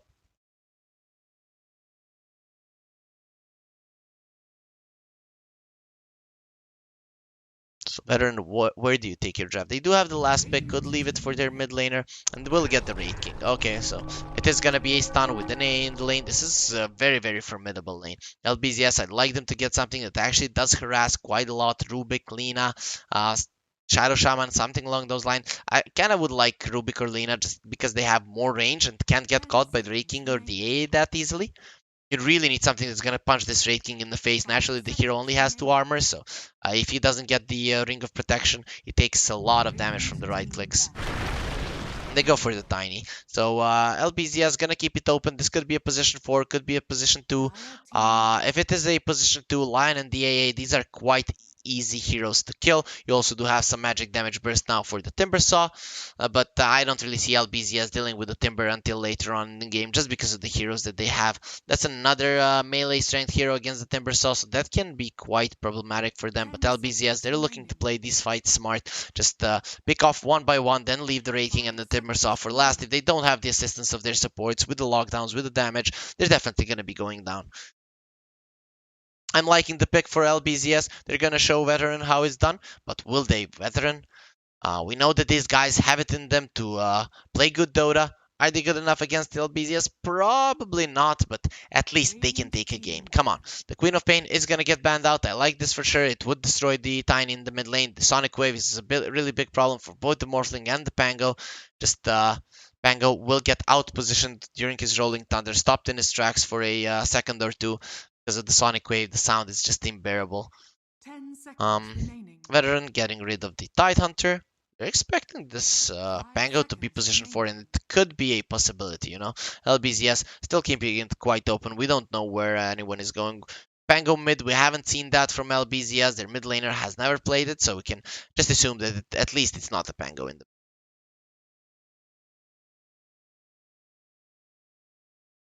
LBZS. What do you get rid of here? Some burst damage. OD, okay, that's a good one. That's a pretty good one against the Morphling. A tanky hero doesn't get bursted down by the Tiny, lanes really well against the Tiny himself. I'm not sure if you want to leave the Tiny in the mid. There could be a counter coming through. Let's see, LBZS, they're gonna go for the Sand King, so it is gonna be a position for Pango, and Irving playing the Sand King. Morphling in the later stages of the game might get the axe. It's going to be pretty big. Like I said, LBZS, they want to play their fights smart. They don't need a really big epicenter burrow strike. They need to have a toss combo, one support, stun the other one. Morphling comes in, kills that one, and then these guys are kind of stranded. We all know how slow the Raid King is. There's no way that he's going to be able to escape if he's getting ran down by all of these heroes.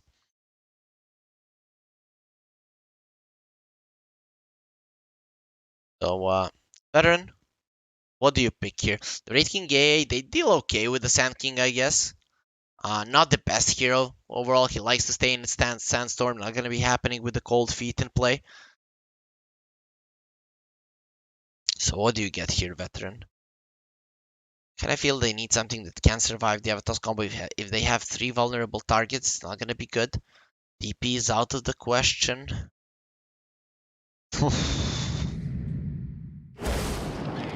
Okay.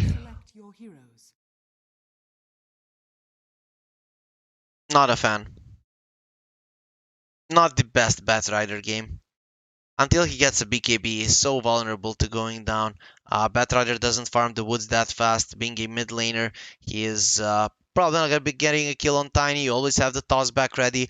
Running into an avalanche, running into a burrow strike. Just so many things to, even when he gets a BKB, to take so much damage. So I'm not a big believer in what Veteran have. Let's see. The Raking A, that can be a good lane. That could be somewhere from where they start their advance. The Timber Saw could be okay.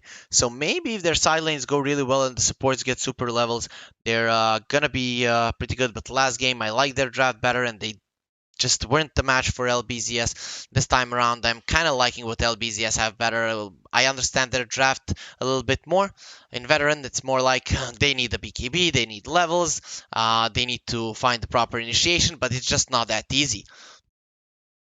Even when you have a BKB on Batrider, it's gonna be hard. You're gonna have to bait on the Timber Saw, and then the Batrider comes from the side. Probably not going to be happening. I'm not seeing LBZS making mistakes like that. So there's a lot of ifs here for Team Veteran, and hopefully they're going to give us at least a more interesting game than it was in game number 1. But I have to say, I'm going with LBZS. To me, this is looking like a 2-0 and might end our day in a really fast pace. We had first series being 2-0. The second series was 2-1, but you know, it was only one game being played today because it was a continuation of the series of Veteran versus LILGUN. And now LBZS, if they just stomp out Veteran in a swift 2-0, it's gonna be a very fast day for us here at the Moon Studio.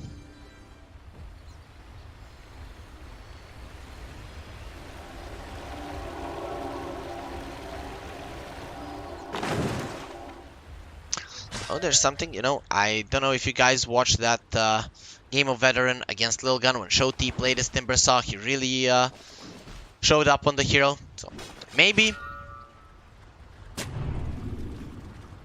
Veteran can make it work. It's not the easiest Timbersaw game, but they have a line against the Morphling.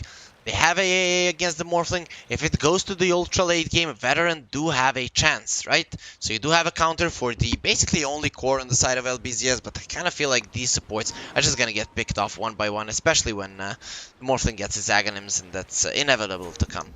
Zhaofu, he's gonna give the kill here to the enemies, it seems like. There's gonna be a follow-up Bird Spike. They're not gonna go for the cold feet, but the Chilling Touch will be enough, and Gugu gets the first blood. This is exactly what they need. A strong Batrider Veteran start off the game with a first blood.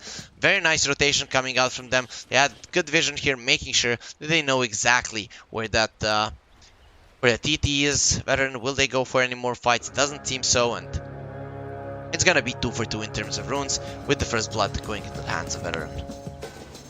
So, pretty solid start. Didn't expect this kind of a death to come out from the Elder Titan. Zhaofu has the boot, so he's gonna be able to get to the lane before the creeps.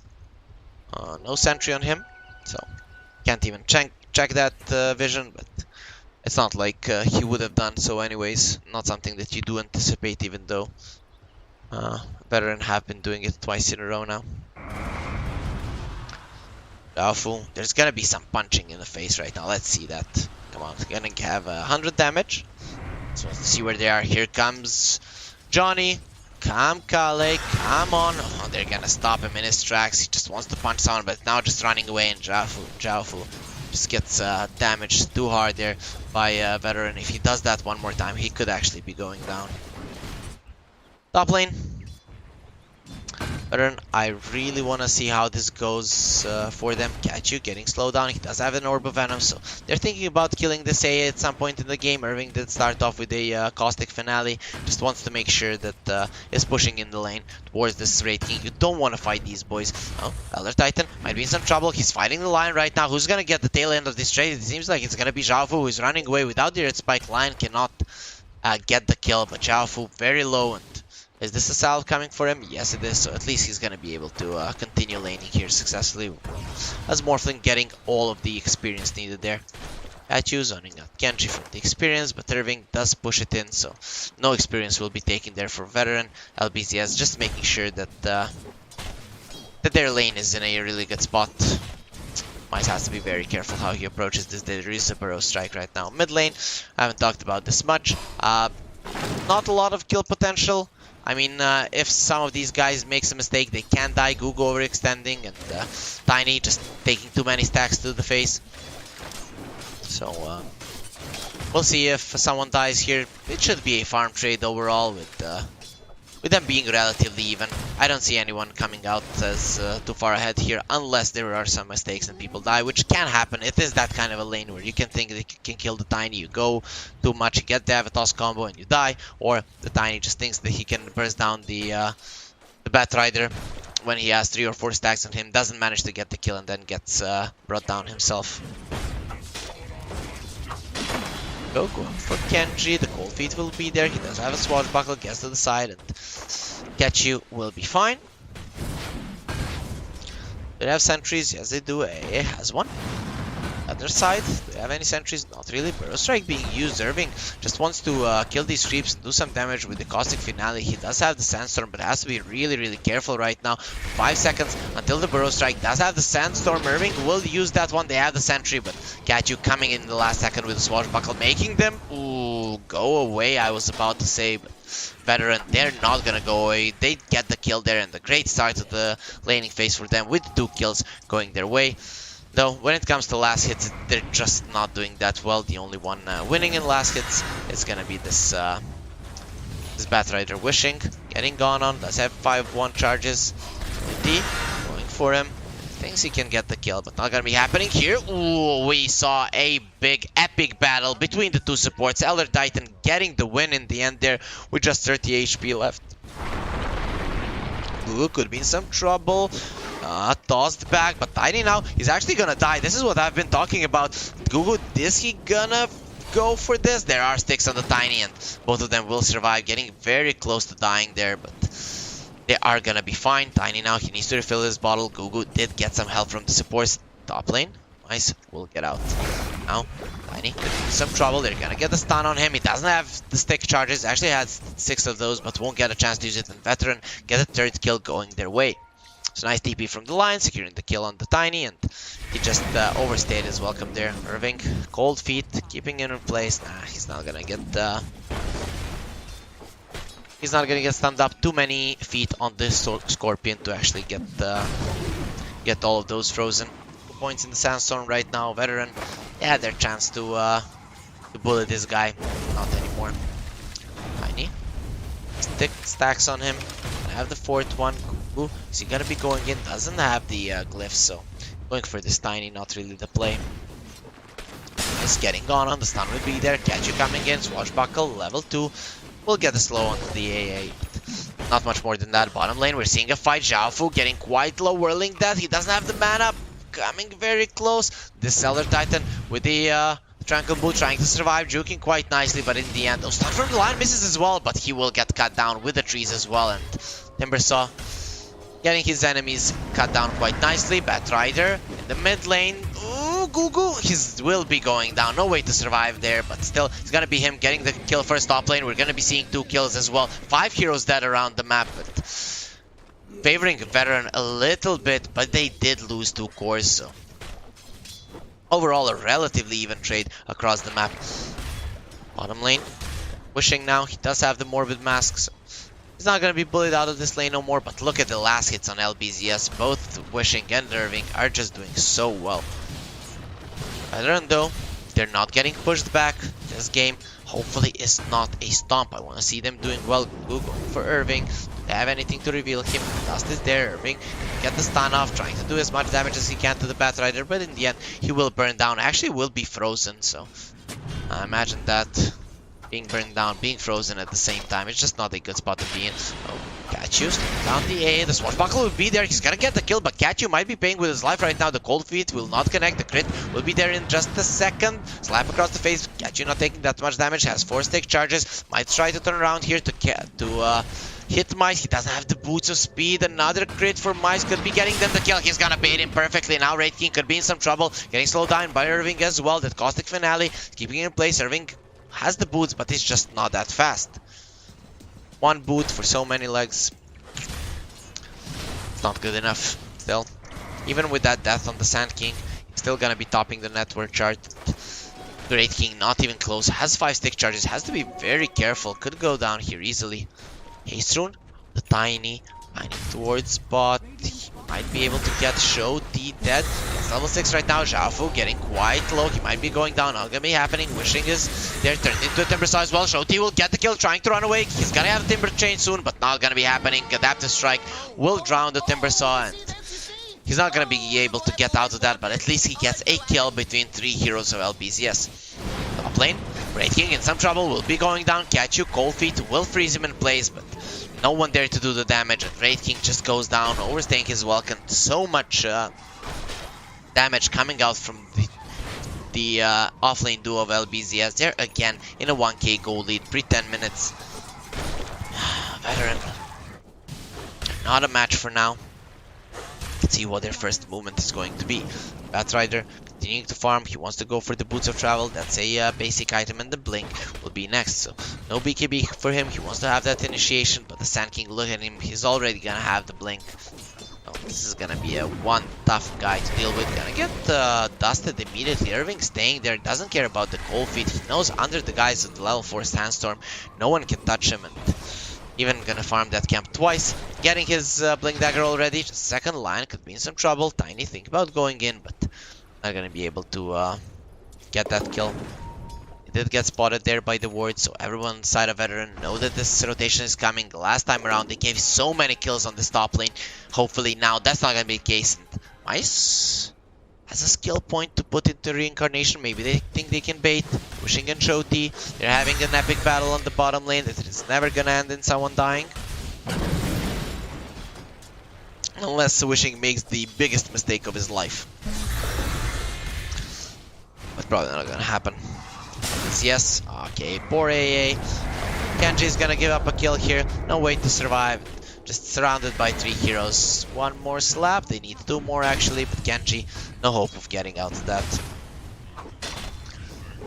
LBZS get another kill to their name. It's gonna be the 7th one and are pressuring the top part of the map. Wraith King TPing to the bottom lane. It wants to go for Wishing. It's going for a Dragon Lance, it seems like. TP from Gugu, that's the Boots of Travel reveal. Morphling in some trouble, taking solid amounts of damage. Can't use Swashbuckle, won't hit anyone. Gugu, he really wants this Morphling, doing solid amounts of damage. Only 2 stacks on him for now, and they killed the ET first. Now they're gonna be going for the Morphling. Now it's them actually going on to the enemy safe lane and trying to get the kills. Will be successful in doing so. 2 heroes of LBZS go down. Great rotation coming out from Veteran, getting 2 kills going their way, and they should be able to finish off this tower even with the glyph being activated. Sand King not TPing there is gonna cost them so much so. Good glyph usage as well from Gugu, TPing in, and now putting the BKB in the quick buy as well, understanding how much he's gonna be needing that one. Still, even without rotation, they're still persisting in their 1k gold lead. The Morphling coming in, they want to go for the Wraith King. He doesn't have a point anymore. He's probably gonna be going down Wishing. He turns into a Wraith King, stuns him with his zone stun, and he will be getting a nice blast to the face. Ooh, manages to kill that creep. That would have been a disaster. You have to be careful. Wishing these creeps might finish you off, but Frostbite, not gonna be enough damage. Ooh, that was close. Ale coming in and the finger. They finish off Wishing one more time. He's gonna be able to stun this guy. Catch you as Rolling Thunder. Calais, you're not going anywhere. You think you can kill our carry and just get away with murder? Not gonna be happening. They're really mad at this line, but Calais joking around the trees. They don't know where he is. Catch you. He's trying to find him. The Rolling Thunder finally will clip him, but Lion doesn't have enough mana. Does have the mana drain though. Goes to the side with a Swashbuckle and getting quite low, running away. Stop! Not gonna be there. Actually, they catch Alpha and they in some trouble as well. But here comes Mice. He wants to save his A. It seems like he's gonna be successful doing so. No mana on the Pango. Does have the Swashbuckle, but no mana there. He will kill the A in the end. Still, Zhaofu will be going down. Gets a nice double kill. One to stomp on the head of this Lion, and he will kill the AA with right clicks as well. Now, here comes Tiny, has the Blink Dagger, wants to make something out of it. Batrider is relatively tanky. He doesn't die to the Avatos combo. Reincarnation is now there for the Wraith King. He can maybe kill him once. The line is coming from the side. Wraith King almost dead. Gets the stun on the Tiny, but he is dead the once. They're trying to run away right now. No, they turn around onto Mice. This is not a good idea. Here comes the cavalry, but from the side, the Sand King is coming as well. Here comes the AA Blast. They're gonna hit onto anyone. Stun only onto the line. Irving will get clipped there, and the Tiny comes in and destroys the line. Gugu does have the lasso. Think about going for the Tiny. The Stomp will connect onto no one. Just a big hole in the ground, but no one in it on the side of Veteran. So they get themselves out. LBZS gonna be able to get that kill and force out the Reincarnation, so there's gonna be 3 minutes right now where this Wraith King definitely doesn't feel safe. They go for the Midas. They're thinking they can play this to the late game. Not so sure about it. I guess with the AA countering the Morphling, maybe they can. 1k gold lead still for LBZS after that fight on the bottom lane. Veteran, they're definitely showing that they have what it takes to play against these guys. Batrider, he won't be going for the BKB. He wants the Blink Dagger. He wants blood, be it his or the blood of the enemies. It doesn't matter. He just wants to fight. It's understandably slow. So if they slow down this Morphling, it's going to be a big deal. He's going to have that Dragon Lance soon though. Weird item choice. I'm understanding the Aghanim Scepter, but the Dragon Lance, it has been buffed. Not the greatest of items for the Morphling, I guess. Smoke now for LBZS. They're going towards the top lane. Shoti and Gugu, they are here. Lotusaur will be the item for Shoti. He's relatively close to it, considering he can disassemble the Arcane Boots. Veteran, 2 of their cores are here. Batrider very close to the Blink Dagger. This could get him to be greedy. Will hide in the trees though. They see Shoti right now. Avatos combo, it's gonna be there. Timber Chain, he's away. They're actually coming in with the Rolling Thunder. Catch you should go back and they at least get the tower. So this rotation will not give them a kill, but it will give them a tower. LBZS are gonna be okay with this. Still Veteran, quite happy that this time around they're not gonna be dying one by one on the top lane.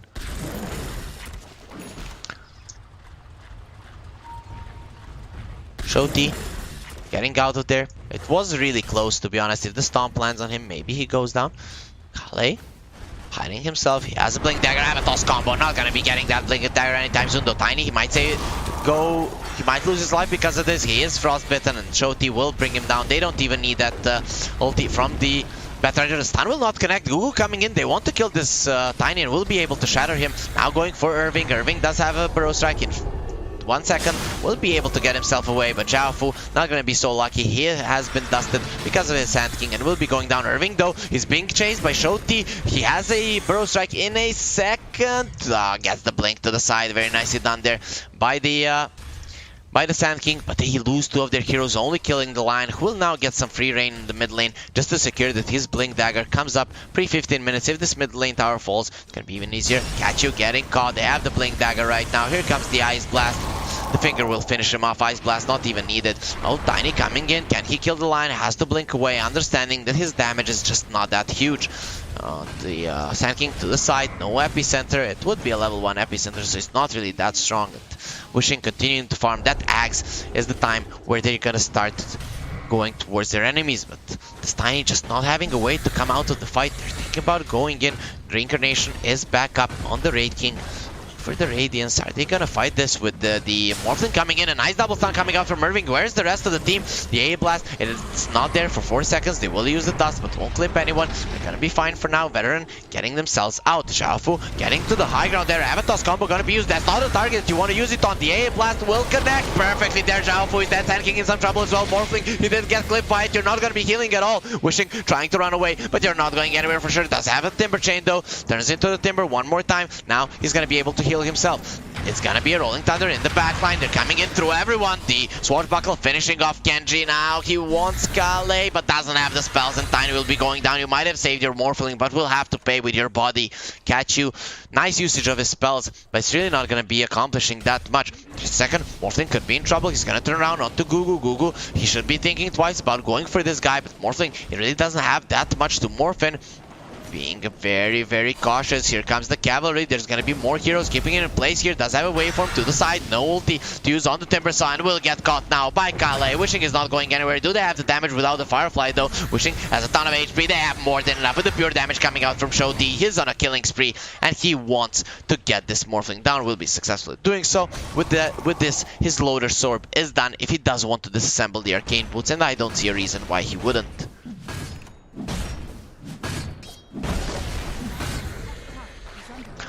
Veteran, they don't want to lose this series against LBZS, who looked so dominant in game number 1, but now they are being taught a lesson. Veterans are not to be underestimated. These guys definitely know what they're doing. Genji has some wards if he shows himself. Oh, hide in the pit, hide in the pit. There's a dragon breathing on his neck, but he's gonna be okay. Still like the ice. Not gonna be found out. Still has that haste. Oh, they're not gonna be getting Shoti. He just gets out in time. They're Tiny getting caught as well. Does have the Avatos combo. Can he toss this Timber Saw away? Not really gonna be happening. Blink Dagger in a second. Ooh. Man, was that close. Tiny sweating right now. Mid laner of LBZS. Not feeling too good about what happened. Irving gonna get scouted there by the ward. He's still topping the network chart. Gonna be having a Yules very, very soon. So that's gonna be a big item for him, especially against everything these guys have. Tiny out pushing the mid lane. Getting very, very close to his Echo Saber. Poor Elder Titan. Look at the crits coming out. Xiaofu using the sticks would be to Vayne since he is frostbitten. They get another kill going their way. He does get the Obs ward, so that's gonna be something for him. Shoti, he really does want to go for more. Does have that Lotus Orb against the Sand King stun. That's gonna be really, really big to position his heroes out of harm's way. Kale, think about going for Irving, but he should be knowing about this ward right now, given that Irving was hiding there.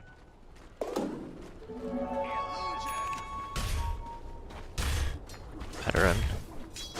Gonna go for more.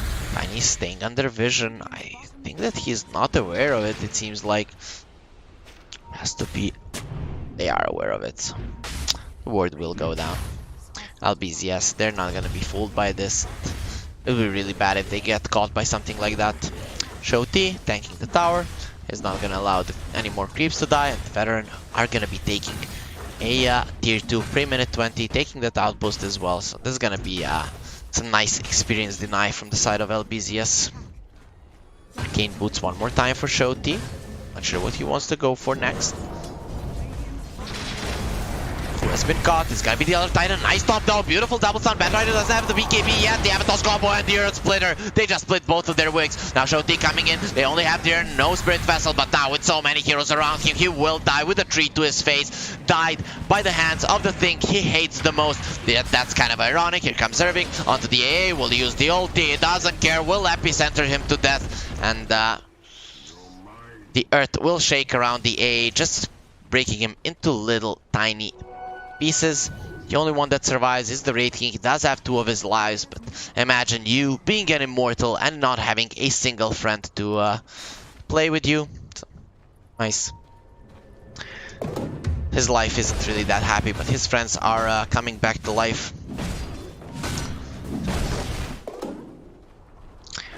They have a way of coming back as well. Though it's just that kind of a universe. Even if you die, you're gonna be alive. Again, you just need to protect the big crystal thingy. It's tiny. Echo Saber ready. 3k gold lead by LBZS right now. They're starting to get to that timing that we were talking about. The Morphling gets the Aghanim Scepter. He's going to be able to get into the backlines right now. This AA and the line, they really need to be afraid. Veteran need to be the ones initiating. Oh, can they get the Morphling? Not really. He already TP'd out. Wishing will get himself to safety. BZS. Axe is going to be there. Axe Shard is going to be there on the Sand King. They're going to be pretty solid. Has to be careful here. 1 hex and he's just dead. Veteran, they really need to be the ones initiating. If they want the fights won, they need to be the ones starting them. Whoever starts the fight is gonna be winning the game. Toss back. Timbersaw, no. Tossed in place. Tiny will get tossed in place as well because of the Lotus Orb. Nice stun coming out from Irving. Now stun from Wishing, and they just get 1 hero dead. Mice coming in. You want some as well, my friend? There's gonna be a car there going through everyone, and no one wants to get on the highway when Kachu is there. Wishing is still a Sand King if he wants to be.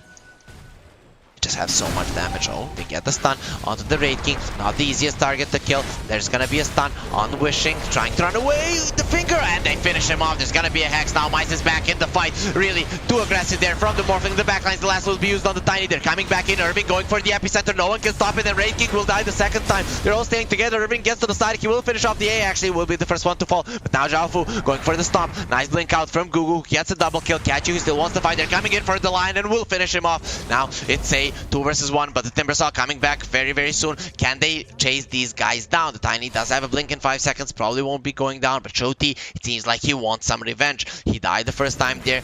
Tiny, not gonna get caught, and gets himself out with the blink dagger. Shoti not able to do anything there. Wants to go for a Eternal Shroud. Kind of feel like the BKB is the way to go here. There's so much magic damage. I don't know. Even with the Hood Lotus Orb, he wasn't able to survive even for a second there.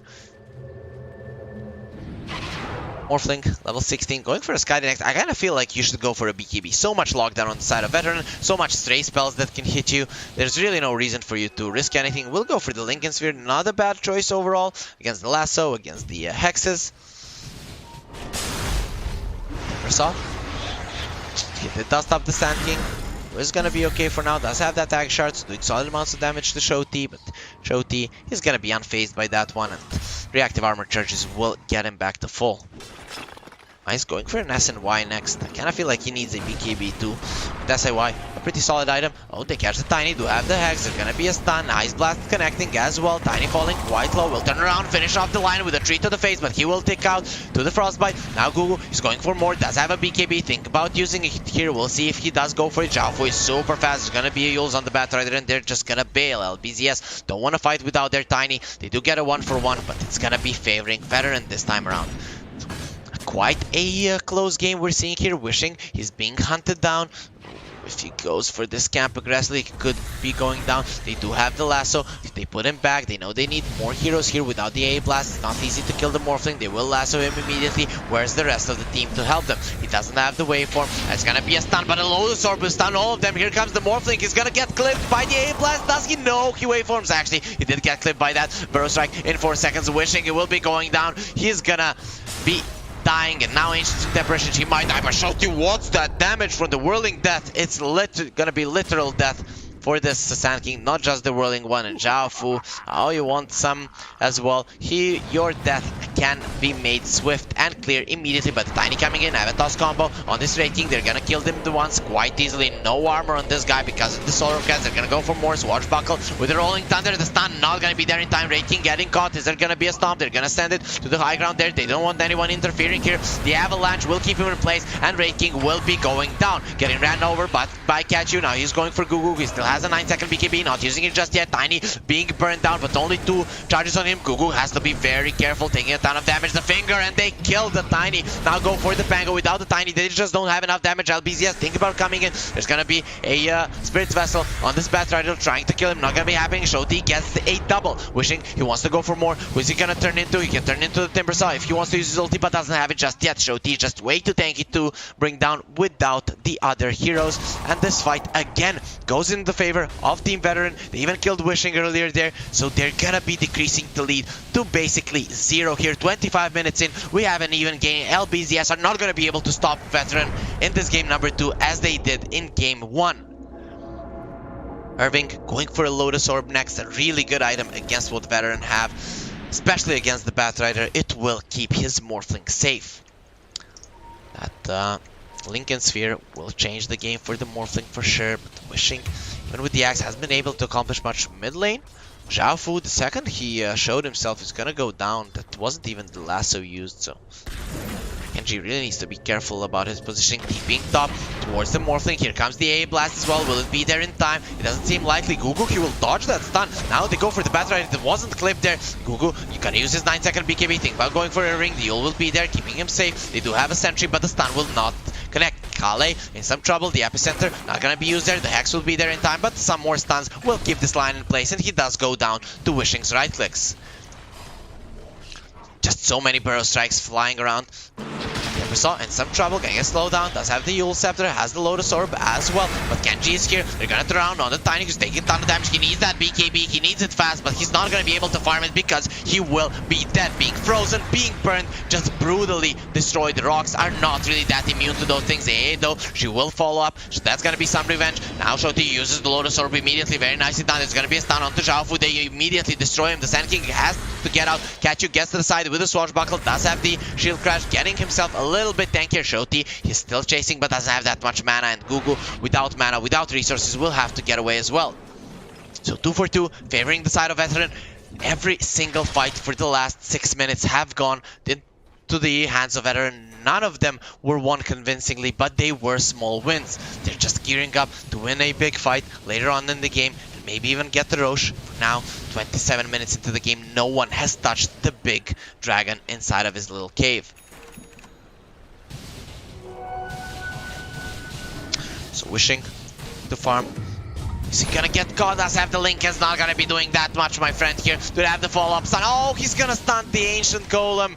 Oh, what a mistake coming out there. He turns into a Sand King, gets to the side. The A blast not gonna be clipping him, so the Morphling will be fine. A bit of a mistake coming out there. Perfectly done from Veteran, but this Raid King just made a mistake. Mice.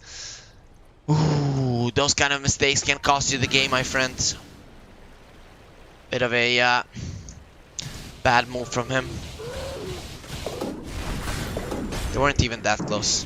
Tier 3 items start coming out. Elven Tunic and the Spider Legs on one side, only Spider Legs on the other. Rating is really good with this item. The only thing, this hero haste is being kited.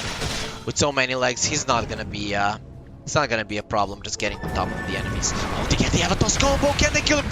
Just annihilate him, AA. We're gonna send you to say hello to the Batrider really fast. No problem. You're gonna get cut down as well. Do they have the dust? Not really. Kenji keeping himself alive with that Glimmer Cape. Kenji will be surviving. Actually, no, Irving not gonna allow that. And catch you. We'll just cut him down with the Swashbuckle. So, A almost surviving that one, but what a burst on the Batrider. Finally, LBZS get a fight going their way. This is something that I've been talking about. The initiation is the thing that wins this game at any point. You're never gonna know who's gonna be winning unless one team is really far ahead. With LBZS, their movements have been a little bit better throughout this series, so kind of feel like they got this better, and they're really showing us some nice moves here. Mice coming in on the Tiny. He really wants to continue chasing here, but nope, not using the spider legs.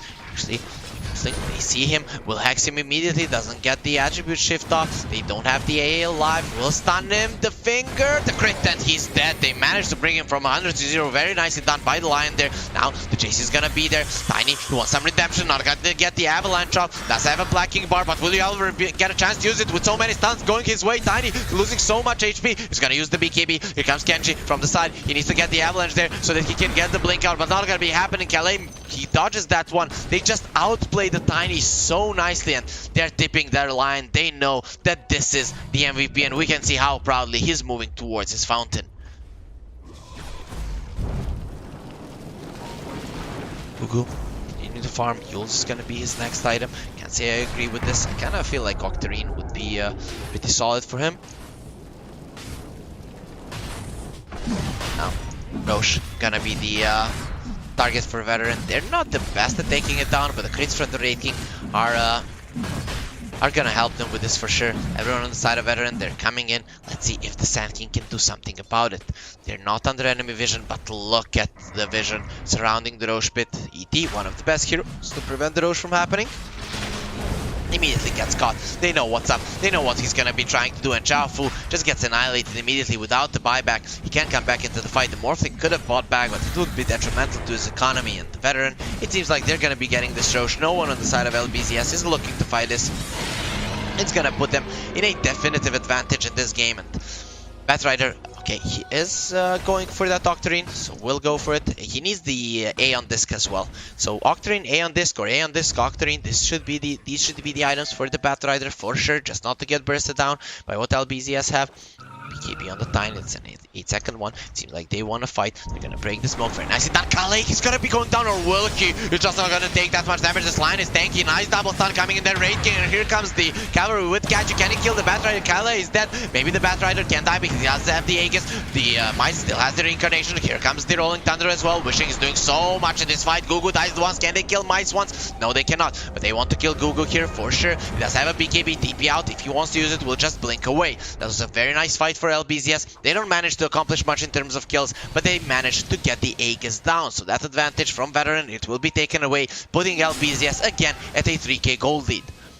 What a back and forth game. None of the fights really going one-sidedly, and when one team wins one fight, the other one will be winning the next. Everyone just defending their territory quite nicely. LBZS not giving any ground, but Veteran are standing theirs as well.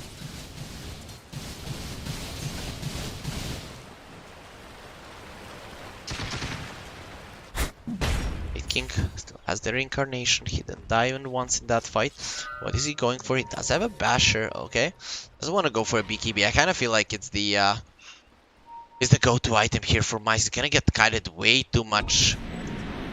Wishing going for the Skadi. I guess that's okay.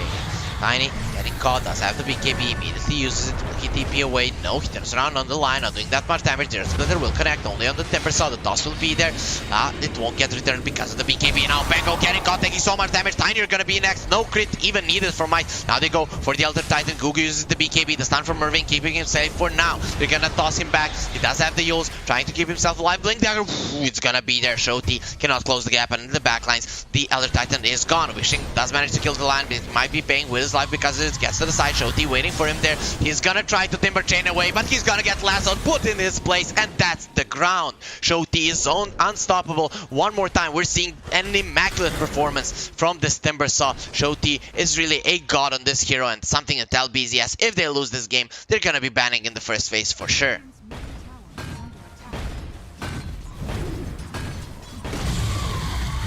Nice. Has that Skull Basher, has the money for the BKB right now if he wants to buy it. Irving staying in a really defensive position here with a Sandstorm, trying to keep himself fine. in a fine spot. They do have a sentry, will put it down. Does have the Yule Scepter there on show. The Irving will use the Burrow Strike to the side. Buyback on the Morphling is ready. He's probably gonna wait for his teammates, or they're just gonna let these Raxes go. But I kind of feel like in 50 seconds they can take even more. Nope. Veteran will just be happy with that one, taking the tier 3, and the Raxes will stay untouched on the side of LBZS. Their Morphling did have a buyback, but using it right now, not gonna be the best move. Still not going for the BKB. I don't know, LBZS seem to me like they have enough damage. They just need to focus these supports properly, and their cores need to have dust. Okay, Tiny now he has a gem. He is done with that Glimmer Cape. Kenji has been a big nuisance to him. Maybe he can catch him. Not really gonna happen. But the rest of the team, they're in a smoke. Wraith King, he has been left behind. Oh, there's gonna be an Avatos combo. So much damage being done to him. There's the stun. The stomp not gonna be used just yet. They're just gonna leave the Spirit there. The Rolling Thunder will be there, just covering for them. A Blast connects onto the two of them, but the Morphling still isn't there. They're gonna get the stun off, and they get the kill. Morphling wasn't even alive, and they get Mice down twice. A Blast connecting on some of these strength heroes. It's really not going to be doing that much damage. Sand King going for a Octarine core as well. Batrider almost has his. He did buy the gem. It seems like nope. It was Kenji. Kenji just giving everything to his team. The supports of Veteran really have been outdoing themselves, just like the supports of LBZS in game number 1. It's just insane how much they can do.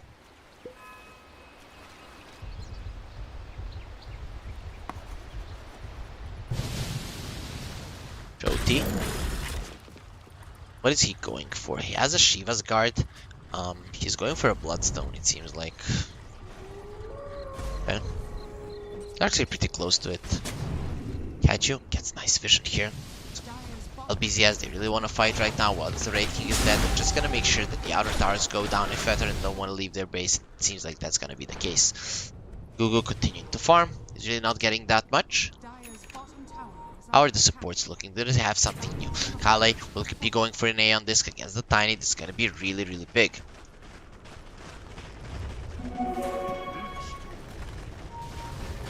Tower now Wishing could go down here. They're gonna get the lasso off, and Morphling just dies. Wishing stays there alone. He was baiting while the rest of LBZS were in a smoke. A smart move if we don't want to jump your Morphling, but they definitely have enough to kill him. And Batrider has the heals right now to break that Lincoln, so Morphling, his Lincolns isn't really doing that much.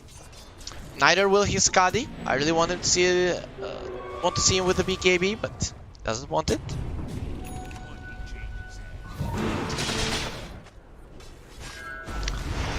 Tiny getting caught, has a BKB TP out, but there is a Basher on the Wraith King. The Stomp will be there, but the Bash on the Tiny go for the TP. You don't want to give that gem, but it seems like that's gonna be happening. They actually turn this fight around, or are they? Mice uses the BKB, they turn around and everyone is dead. The Rolling Thunder, it's really not gonna accomplish anything. This Batrider is just juking around the trees. Tiny no more BKB, which means that his life will be taken away. The Avatos combo is gonna take one life away from the Wraith King, but this King is not gonna die. His throne will remain seated, and Wraith King, very nice usage of his first BKB. I'm not sure. LBZS, they had an idea, a smart idea, I guess, but Veteran, they just ran into their Morphling and then just ran all of them down. The buybacks, only their ET does have one, and the rest of LBZS, they're just helpless at looking at their Raxes going down. This should be 2 lanes of Rax. Top lane, not gonna fall just because of the tier 2, but Veteran, they're really solid death pushing right now, though not a lot of very experienced skeletons. Okay, there they are. Get you. Gonna try to prevent this as much as possible. It's not going that fast though. Mice, I guess, is the only one that deals solid damage, and the crits doesn't work on the towers. Here comes the Spirit. Why is it so big? What's happening? I'm not sure why that Spirit is so big. He almost kills the ET. Tier 3 bottom, falling down. Gugu coming in, does have the lasso, will catch the Pangolier. Does he have a buyback? Yes, he does. So even if they kill him, he can come back into the game. Immediate buyback comes out. Morphling getting hacked up. He is turned into a... What is he turned into? Into a Elder Titan. He wants more damage, to be honest. Batrider getting caught. He's gonna be taking so much damage. Leaves the gem in the enemy base. ET does have a buyback. Will use it right now. And this being powered by the Lion, but they get the tier 3. Lion trying to run away. Does have a Spirit Vessel on him. There's gonna be a Lotus Orb, but now slowed down by the Morphling, and he's not going anywhere. Oh, nice Lotus Orbit. Will return the stun. Morphling getting stunned a little bit, but in the end, he'll get a double kill there with the adaptive strike. So in the end, it's gonna be one laner axe falling, but two buybacks coming out from LBZS, meaning that Veteran are gonna be increasing their lead even further. It's on 8k right now, was 9k at one point, so very nicely done by Veteran. They do lose their Batrider, do give the gem back, so that's something nice for the side of LBZS. It's really not looking that good. Oh, Panther Sword for the Tiny. This guy hits like a truck right now. Hello, my friend. Look at how strong I am. Your Shivas, it's not really that powerful. Timbersaw does have the Spirit Vessel on him. Yule Scepter, not gonna be happening. And Timbersaw just uses the Bloodstone. Will be getting away with that Timber Chain. He has the range as well. Level 26, Show T. I don't know how this guy's so good on the Timber.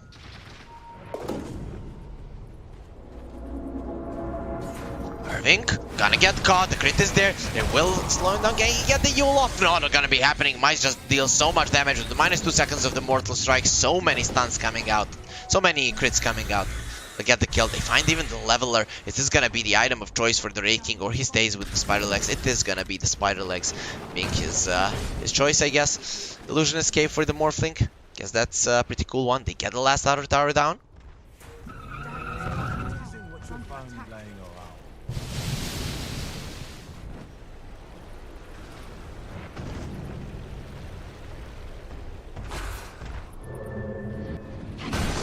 Nice. As the Spider Legs is going towards the Swift Blink, we'll have it very soon if he wants to. The Rosh is up. This is the second Rosh. If they get this Veteran, they're definitely going to be winning this game. There is a buyback on the Sand King. Tier 2 tower is there, so he can TP in this fight if he wants to. The Spirit is coming in. Rolling Thunder, not used just yet. Mice really wants to focus on this Rosh. Not gonna allow that to happen. Wishing might get the lasso on him. Has to be very careful. It didn't start the morph. A blast is gonna be coming in, and the stuns will be there. Wishing, there's no way to survive, but he does have a buyback. He has to come back into the fight if they want to do this. Mice has a BKB. Did you lose one life? Goes for the other Titan. Fu really taking so much damage. Doesn't have the buyback. Tiny getting bashed up. Your BKB is no good here. Now trying to run away. Mice, he doesn't want to commit anymore because he doesn't have the Reincarnation Batrider taking so much damage, but the Tiny's already that does have a buyback. They have to come back in it. The Sand King not buying just yet, and now they don't have those BKB, so maybe they can't fight. Lion getting caught. This Morphling not going for the BKB. I think he's regretting his choices, or is he? He still wants to go for that Daedalus. Panther Sword found by the Raid King. Will he go for that one? No, he's just gonna leave the Leveler there and continue playing with the Spider Legs, understandably so. He does enough damage. They're going with a stun, but he has the Lotus Orb on him. Show T, he's just showing them how Dota is being played, not taking any damage, and just setting up for his team to come in. Irving goes into the backline, he gets a nice stun, but he's gonna get hacked up and just go down. He doesn't have the buyback. I'm not sure what he spent it on. He did have it just a second ago, actually, just missing 100 gold, so it's not going to be that much. And Veteran, they destroy 4 heroes. Beautifully done by Shoti, a definite MVP of this game. Will force a game number 3 for his team. Veteran, I thought they were going to lose this one, and that LBZS will be able to end it at like 25-30 minutes, but Veteran showing their strength. These are their comfort heroes, and they really know how to use them properly. LBZS, they might be going back to the upper division of the China, but Veteran showing they have what it takes to win against these guys. It wasn't a convincing win, but it was a win nonetheless. We saw them. They lost game number 1 against LILGUN as well, but then they brought the series back. Will the same be happening with LBZS? We'll know once this series ends. We see that the lobby is already up, guys, so we're going to go on to a short break. As soon as we're back, we're going to be diving into game number 3, the decider of this matchup. And of course, that's going to be our last game of the day. But don't be sad, we're going to have even more Dota action for you tomorrow. So stay with us to find out who's going to be the winner of the series of LBZS versus Team Veteran.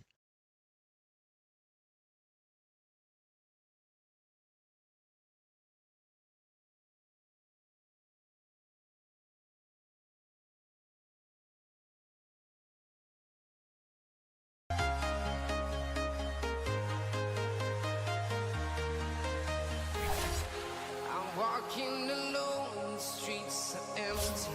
The only thing I can see is my own silhouette. I'm getting stronger, step by step. The clock is ticking, but there's no time for regrets. I've been flying from town to town, from London to Taiwan. I've been all around the globe, trying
town to town, from London to Taiwan.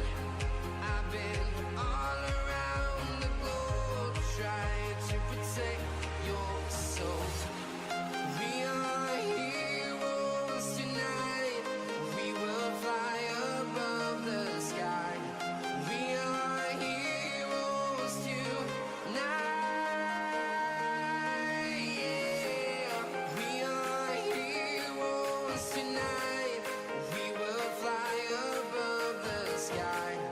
We are heroes tonight.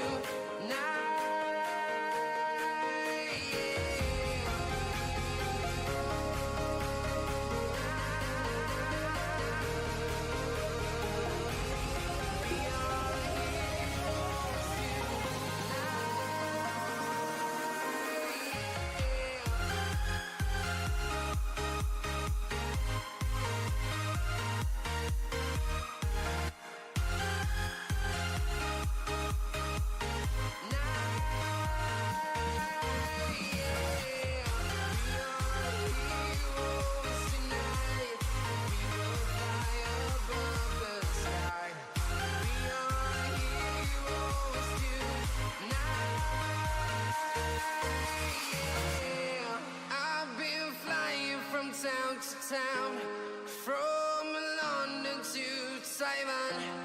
I've been all around the globe trying to protect your soul.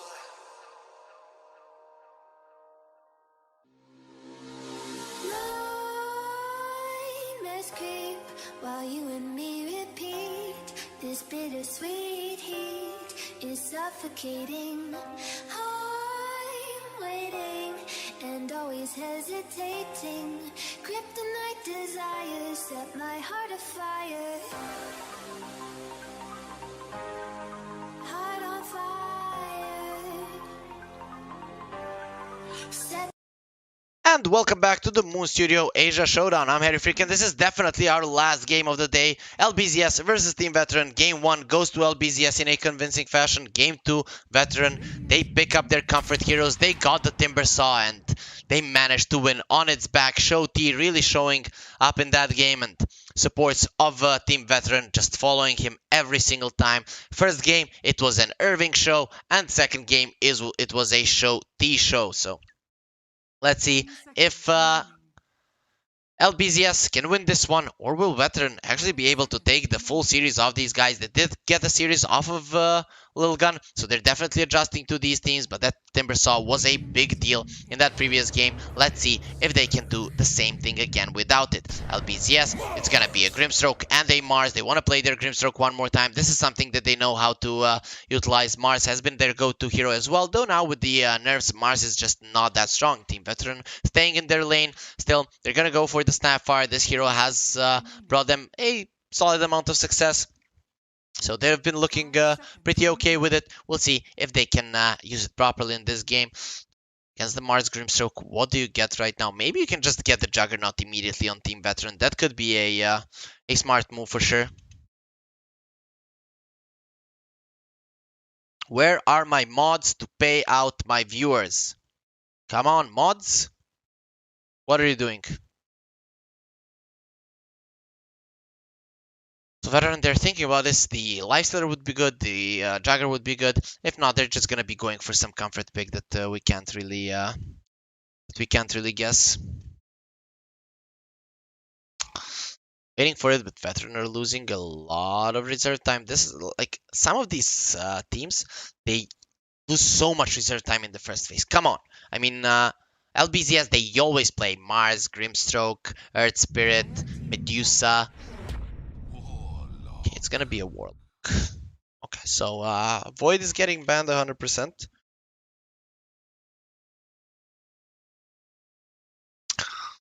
That's a no-brainer for LBZS. 10 seconds remaining. Not gonna be seeing a Void for sure. Puck is probably gonna get banned out or picked up by LBZS, so I think that Veteran should be banning the Puck.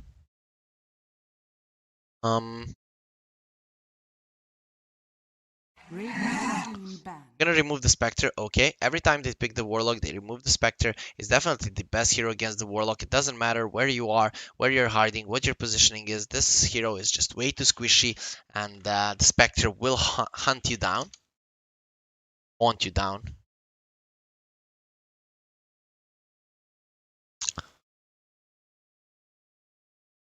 So LBZS, they get rid of the Razor. Okay, I'm not sure if that's something the Team Veteran like to play, because I've seen it banned out multiple times, but just LBZS haven't been picking up, or the teams haven't really been picking any heroes that the Razor is good against. So I guess it is a hero the Team Veteran like to play. I haven't seen them play it even once. Veteran getting rid of the Tusk. LBZS removing the PL. So Grimstroke Mars really not that much against the PL. Stroke of Fate can be annoying. Mars really hates playing against illusions. It's the worst thing you can do to a Mars. The spear doesn't favor heroes. It can latch onto the illusion. That's pretty bad for you. Veteran gonna ban out the Medusa. Understandably so. You have a Warlock, you want that upheaval to actually be doing something. If Medusa is just staying in it, no one cares, you can't kill her, she's gonna stay there and wait for you to destroy them. Am I able to get channel points to you guys? Maybe I am, but I have no idea how I do that. I have no idea how I do that. That's the biggest problem. Good mother. Maybe I can. I'm not sure if only the mod that started the prediction can do it. Hopefully, Moon gets some of the mods back here, and or she does it herself just to pay out those channel points to you guys. You definitely deserve them, especially the ones going for 5 seconds remaining. Team Veteran. So LBZS, they get a Brood one more time. I don't know, Team Veteran, if they really should have allowed this to happen. Sure, you are having a Mars on the side of LBZS, but that can be a mid lane hero as well. We saw what Irving did on his Brood Mother last time around. And of course, I'm not sure if the mid laner of LBZS, maybe he plays this one as well. And Veteran will be going for the Sven. Okay, so now you have the Fatal Bonds with a Sven. That's going to be a ton of damage. They will address the Brood Mother this time around in a different manner. And that Warcry also with the added armor is going to assist you when you are surviving against the spiderlings as well. The supports of Veteran aren't that good at dealing with those, and LBZS go for the OD. That's a weird one, I guess. You have a Mars to protect you, so Puck will be coming out from Team Veteran. I'm really surprised that wasn't picked or banned by the side of LBZS. They just allowed the Puck plus the Snapfire and the Warlock come into the same place. The Sven Puck is one of those combos that works out really well. It has been a good combo ages back, right? You have the coil, and then that creates enough space for the Sven to attack this hero. The only thing that he doesn't like is getting kited. Looking at the heroes of LBZS, their armor isn't that impressive. So they're just gonna be chopped down by the Great Cleave. I'm liking what Team Veteran have at this point. LBZS do have the last pick to kind of equalize this, but it's most likely going to be a last pick support, at least from what I'm seeing, or maybe it is an OD support. I'm just not sure.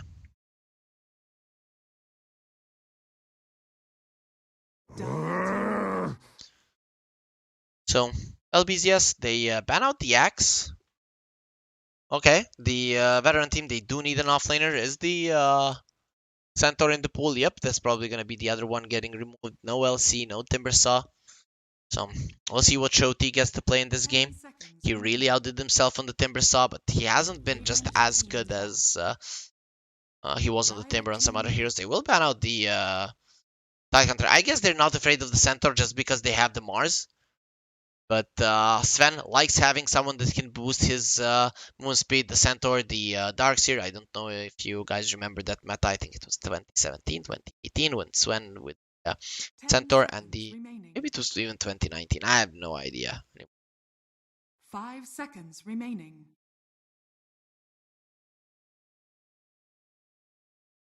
So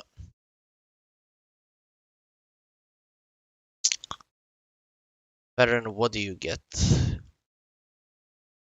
Centaur. X is out of the picture. Slardar. Eh. It isn't bad. There it is. Okay. Not the best pick, but it isn't bad. Him with the Snapfire can actually do quite a lot. If you mark the Broodmother, it's just not easy for him to maneuver out in the fight how he wants. It's gonna give some Roche potential to Team Veteran. So it's an okay one, 10 seconds remaining. I guess.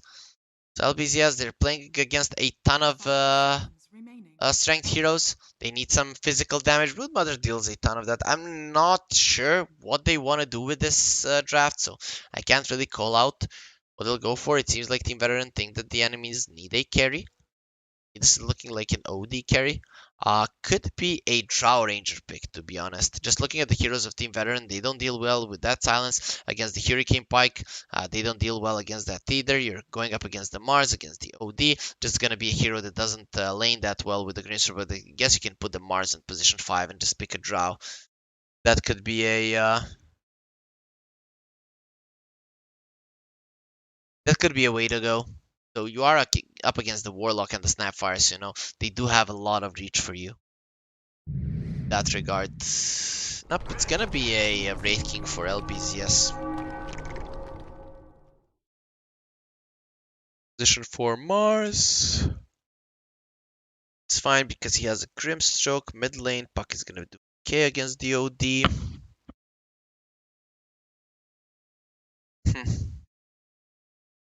I have to say I favor Team Veterans draft. The reason for that is you have a Slardar against the Wraith King. That lane is gonna go well for you. You have a Sven against the Broodmother throughout the game. That is a really good matchup for the Sven. Mars, not really the best position for this hero. Needs a lot of items. Now that he has been nerfed, his laning phase just isn't that good. His spells don't do enough damage. Sure, you have a Grimstroke to do the damage, but is it gonna be enough?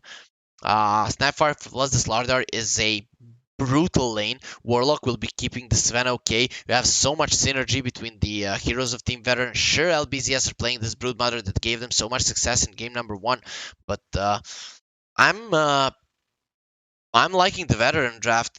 It's just looking pretty solid to me, so I'm gonna go for them.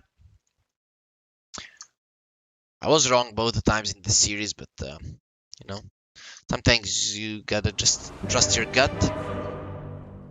This time around, I'm just liking what Veteran do have. Like not a lot of armor on the side of LBZS. So the more I look at this Lardar, the more I like him. He lowers their armor with the Crow's Haze. He's just gonna be the Sven is just gonna be destroying everyone. The OD doesn't like playing against this Lardar overall. The reason for that is even when he gets a BKB, he is very susceptible to getting bashed to death. Veteran have a lot of heroes that like to be in your face, and LBZS, apart from the Mars Arena, they don't have much to stop them. So I'm not sure how much Veteran feel confident in playing these heroes, but Kale definitely knows what to do on his Snapfire. So it's looking pretty good for Veteran here. They came into the series as the underdogs. They already won 1 game, so should be quite happy with it, with how it's going. But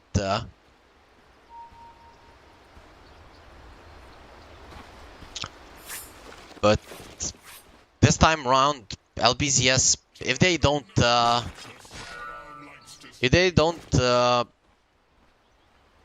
ramp up the pace of the game and get to a little bit of a later stage against what Veteran does have, it's gonna be a really tough game.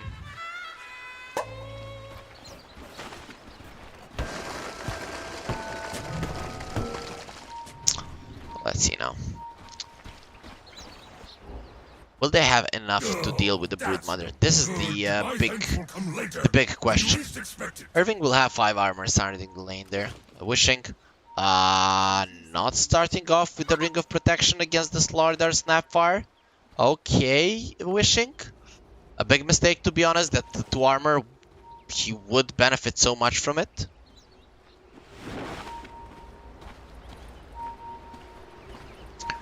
I don't know. I think the lanes for Veteran, if they don't mess up, they should go really well. They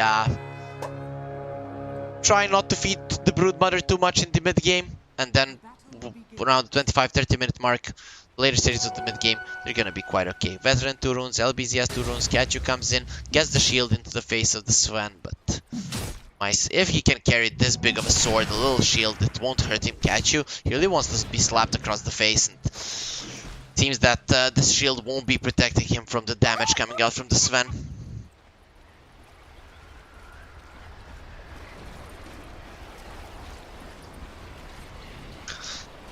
Oh. There is a Shadow World on the Warlock. He goes for Kachu here. He's definitely going to be winning this mana fight. But Mars, he's not a man. He's going to run away from the Warlock when he starts talking in his demonic language. He's just going to get pretty scared about it. Irving, left alone here, will get stunned to the face, taking a ton of damage. Only has the net, so no way to heal himself with Insatiable Hunger. But at least Kachu gets that pull off, and he will be blocking the big camp, so... Much with Irving might be in trouble. Stun. Mice going in. Why did he step to the right there? Oh, there's gonna be a Fairy Fire. If he didn't step to the right there, Mice probably could have been getting the first blood there, getting the hit before the Fairy Fire comes out. But this way, guy will survive. Mid lane, Gugu doing quite well for himself, pushing the lane into the tower. If he gets a lot of denies here, OD isn't gonna be too happy about it. Okay, for now he's doing okay. Let's get under the tower. The bottom lane, this is gonna be one tough lane for the side of LBZS. What is the Wraith King bringing out? Is gonna be a Bracer. My friend is not gonna help you until he gets that chainmail. He's gonna be hurting quite a lot against the heavy physical damage on Veteran. The little Shredder plus the bashes coming out from the Slaughter. It's not gonna be easy. Top lane, Genji getting quite low. Will be able to heal himself up with the healing salve. LBZS didn't accomplish that much with this pull because Veteran, very nice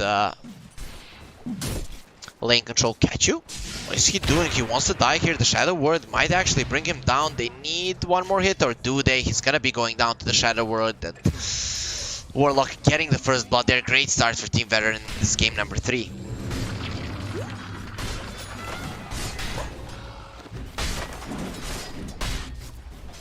Shoti. Yeah. Has a ring of protection. He's not going to be getting any damage from these guys. Zhaofu, LBZS do have pretty strong lane here, so Zhaofu has to be careful if they go for him here with the little Shredder. Ooh, Zhaofu is looking pretty dead here, to be honest. The cookie will not connect. Very nice stun by Zhaofu. Gonna turn around onto Shoti. Gonna get the stun there with the Inkswell. Now the slow as well. Shoti in so much trouble. Gonna turn around. There goes for Zhaofu. Not gonna be getting killed. Beautifully done by the position 5 of LBZS. Just juking around there. He was looking really dead, but making sure that he survives. Is that cookie connected? Veteran would have gotten away with murder, but this way they're just gonna be punished for it. And it's gonna be cooked salmon on the menu for LBZS. Blink. The farm Mice can't really get too close to the creeps here. Broodmother doing a good job farming here, and he needs to wait for Genji to pull. That's only a single pull, so it's only gonna accomplish a little much for them.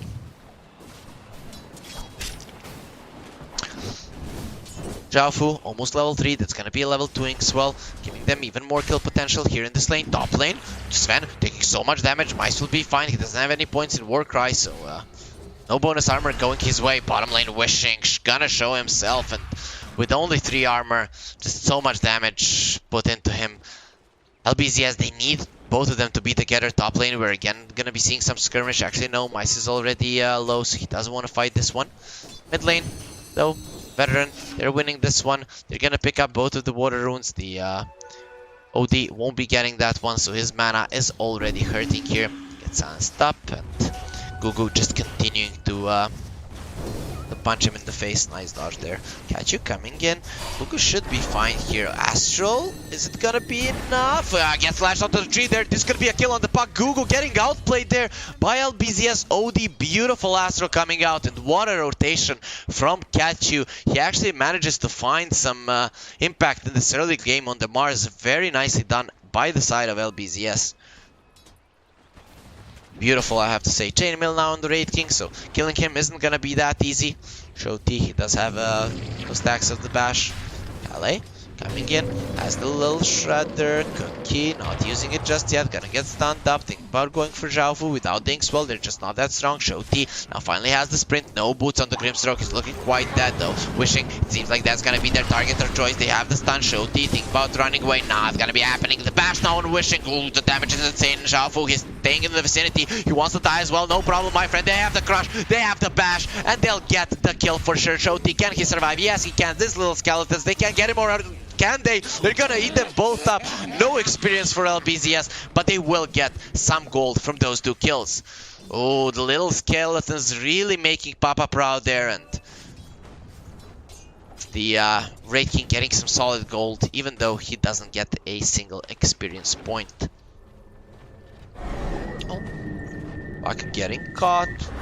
Won't be going down here for sure. There is a Sanity's Eclipse on LBZS, but using it right now wouldn't really make much sense. He doesn't even have the mana. Irving doing a good job farming in the top lane. That insatiable hunger really coming to play. Now he has a Silken Bola too. So Mice really has to be careful. Irving, when he has the insatiable hunger, he's a lot stronger than the Sven. When you don't have an aggressive support, it's really hard to lane against the Broodmother. Irving, look at his aggression here. Gonna get stunned up. The creep's doing solid amounts of damage, but he's gonna be healing up very, very fast. Shoti, this is gonna be the power treads. Very, very hard starter to deal with. Zhaofu, what are you doing? Here comes the Cookie. They're gonna be doing a ton of damage. Get the crush off. He will get the Inkswell off. And Zhaofu, he will be going down before the Inkswell goes out. Wishing now he could be in trouble as well, but Shoti wants to remove that Phantom's Embrace first. Mice getting completely zoned out of the lane by the Broodmother, and this early game for LBZS, it's looking quite well. One more time on the backs of this Broodmother. The Sven just isn't able to hit the creeps. 1k goal lead for LBZS. It's gonna be a repeat of game number 1. If LBZS continue playing this well, they might be losing some heroes, but they're really hitting their timings quite nicely with a Meteor Hammer down on the OD. It's just insane how much this guy is gonna be getting out of the map. Buck does have the phase shift, so he can be safe, but this OD now is gonna be quite a formidable opponent. Mice in some trouble, gonna get the stun off on Irving. Irving is diving this. We've seen this one time as well in the first game, but not gonna be happening now. Just in a second. Buck gonna get caught. Sanity is eclipsed and no way to survive. Actually, he can phase shift this. Nah, not gonna be able to do so. Those infused raindrops not coming into play, but they do get the return kill on the OD. Shoti is gonna miss that crush. He was inside of a water. Could have gone hunting for sure, but he can't get the kill. So he came a long way to see people die, but only gonna be seeing one death here.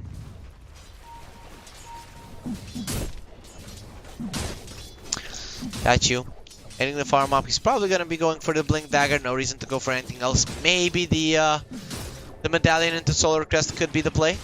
Shin getting marked here. Slaughter is level 7, only level 5 on the Raid King. It might be first in terms of net worth, but in terms of levels, just not looking that strong. And going for the Midas. So LBZS, they want to delay this game a little bit. Veteran will leave the top lane. They need to bring the puck here, but it seems like they're not gonna be focusing on the Brood just yet. They know how bad it went last game. Here comes the Meteor Hammer. So many heroes here. The Inkswell used a little bit preemptively. They're gonna get the stun off on him. The Phantom's Embrace, they will turn around on the Raid King, but Wishing will be surviving that one with no problem. He didn't have a skill point for the reincarnation, but turns out he didn't need it. So Irving claims the tower, they claim the Slaughter on the bottom lane, LBZS striking on 2 parts of the map. The Puck, Gugu, he's not doing anything, not a single call was used in this game. What are you doing, Gugu? Your team needs you. Oh my god, Veteran, they're really slowing down in this game, and they just wanted to farm, but that's not gonna work out. LBZS, they're definitely gonna out-farm in this one, especially once the Midas comes out on the Raid King. You might have the Sven, but where are your creeps? Irving is already overtaking your jungle completely, and look at this, LBZS just taking so much farm out of the map. There is no response from Veteran. They're not punishing it at all. It seems like without their Timber Saw, they're just not that good of a team. Hopefully they will improve throughout the duration of this tournament. They have shown us some really good games. I want to see more from these boys. It's always fun watching Myanmar teams. We have Yang on Galacticos in this tournament as well. So it's gonna be fun when these 2 teams go against each other. It's gonna be a derby match. Bottom lane. Late King getting caught, he's level 6, actually has a point for his reincarnation as it gets level 7. Shoti, think about going in, it will decide against it. This guy's armor is in minus. Mid lane, Mortimer's Kisses being used, finally there's gonna be a coil, but the Yasuo in prison, keeping the OD safe, he's gonna be able to survive. Zhao Fu, he might not be that lucky. The Shadow Word, do they have the Yasuo? No they don't, and he will be going down, so OD not being able to save his position 5. They do get 1 kill, but that was the Mortimer's Kisses being used. They have the book. It seems like it's flying on to the Warlock. Nope, it's not. Better. What are they going for? I'm not really sure. Slaughter gonna be working towards the Blink Dagger, but look at this. All 3 cores on the side of LBZS. They're doing well. And here comes the smoke. They get on top of the Sven. TPs are coming in here. They don't have enough to keep him alive. Sven will just go down. Shoti coming there. They want the OD. That will most likely bring him down. Look at that physical damage. Now get you trying to run away. Irving coming in. They're gonna mark him, and this Broodmother will most likely be going down. The arena will be used. Irving trying to run away. The Shadow Word, will it be enough? He's healing quite a lot here. Puck still chasing. He sees him perfectly because of the corrosive haze, but Irving is still alive. Juking around the trees is gonna be able to survive with the corrosive haze expiring. This Puck cannot close the gap. He actually guesses quite nicely with that orb, but Irving is way too fast to get caught by it. Nice arena usage coming out from Catyu just to protect that Broodmother. It's gonna be a 1-for-1 in the end. The veteran having a nice response. Sven using the God Strength. So, wants to farm the Ancients. That was some nice stacks being made for him. A triple stack will get him a little bit of net worth. Mars, beautiful usage of the spear. The Thingswell won't be doing anything, but it doesn't matter. At least they save their guy. Shoti is a very powerful guy at this point. He has been having a solid game, though not really keeping up in terms of net worth as some of these other cores on the side of LBZS. OD really has to be careful against the Slardar. This hero has a ton of armor, has a ton of movement speed, so that's why he's so hard to kill. But when your armor goes that low and you get bashed up once, you're gonna be going down. Catch you. It's gonna show his face here. Sven being a little bit hesitant about going in without the God Strength. He just doesn't do any damage. Veteran, they are keeping relevant in terms of net worth. Only a 2k gold lead for now for LBZS, but the map Veteran will be getting smaller and smaller. With the Puck rotating now on the bottom lane, maybe they can get some kills here. Nice. Aiding. Did you see the Puck? Not really. They don't have any vision, but LBZS hiding behind their tower, and they're gonna be fine. Jafu gets DP out as well. Puck now dipping to the mid lane. Maybe he can catch them off guard. The orb there, not really gonna be doing that much. The Meteor Hammer dropping should secure this tower to go down, or will it? TP from the Slardar. It's gonna be a long TP. The coil used on the OD. Beautiful arena there to just make sure they can't go through, and Slardar caught in that arena, but he's all alone. No one wants to challenge him, or will they? As the arena goes down, here comes the Mortimer's Kisses, wishing he's gonna be fine. Mortimer's Kisses, they have to go on Zhaofu if they want to get a kill with this, but not gonna be happening. Grandma just doesn't have the energy anymore to kiss the boys, so they're gonna be able to survive. Everyone there just forcing the TPs and rotations from Veteran and not accomplishing much because of that. Broodmother taking the tier 2 on top. Irving, this time around he doesn't have the kills, but he still has the farm. He's topping the network chart, going for a pipe. This is a bit of a different build coming out from him. Most of the damage later on in the game from Veteran is gonna be physical, so going for that hood, I'm not really sure why he's doing that. Astral on the bucket, they deny the tower, not really going for it. The cookie, not gonna connect the creep. That one just died, so no one will be eating that one. The poor little cookie left on the ground.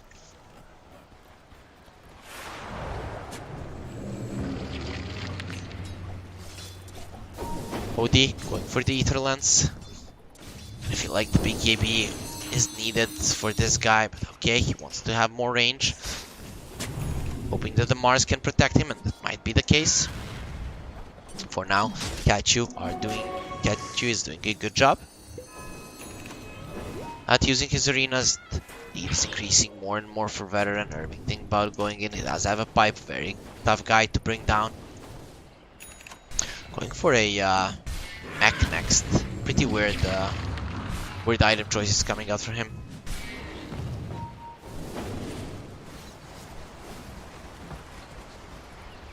smoke. They have a blink on the slaughter. This is a perfect first target. You're not gonna be saving anyone if we bash your head in first. OD. Looking dead. There's gonna be a crush, a bash follow up. No, they don't need the bash. They're gonna have the stun with the little shredder. Will shred him to pieces. Thinking about using the ulti. There's gonna be the ulti. Showdy getting lashed to the edge of the arena. It seems like it's gonna be a turnaround kill. No, he won't. With the golem and the Mortimer's kisses. They get a double kill. Wishing you want some as well. No problem. Granwell will kiss you as well. But Wishing gets himself out in time there. He only has a Midas. Not really a hero that wants to fight at this point. Dual ulti is being used. But they do get 2 nice kills going their way.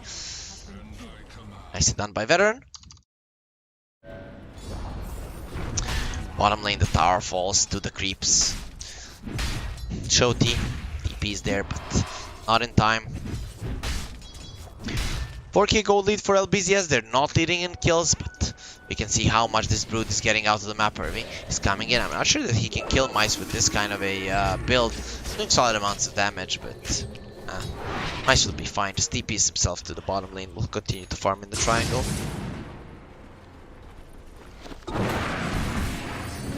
So Outpost being taken one more time. No experience for Veteran. Their supports, they are really reliant on experience. So this is gonna be hurting them. Okay.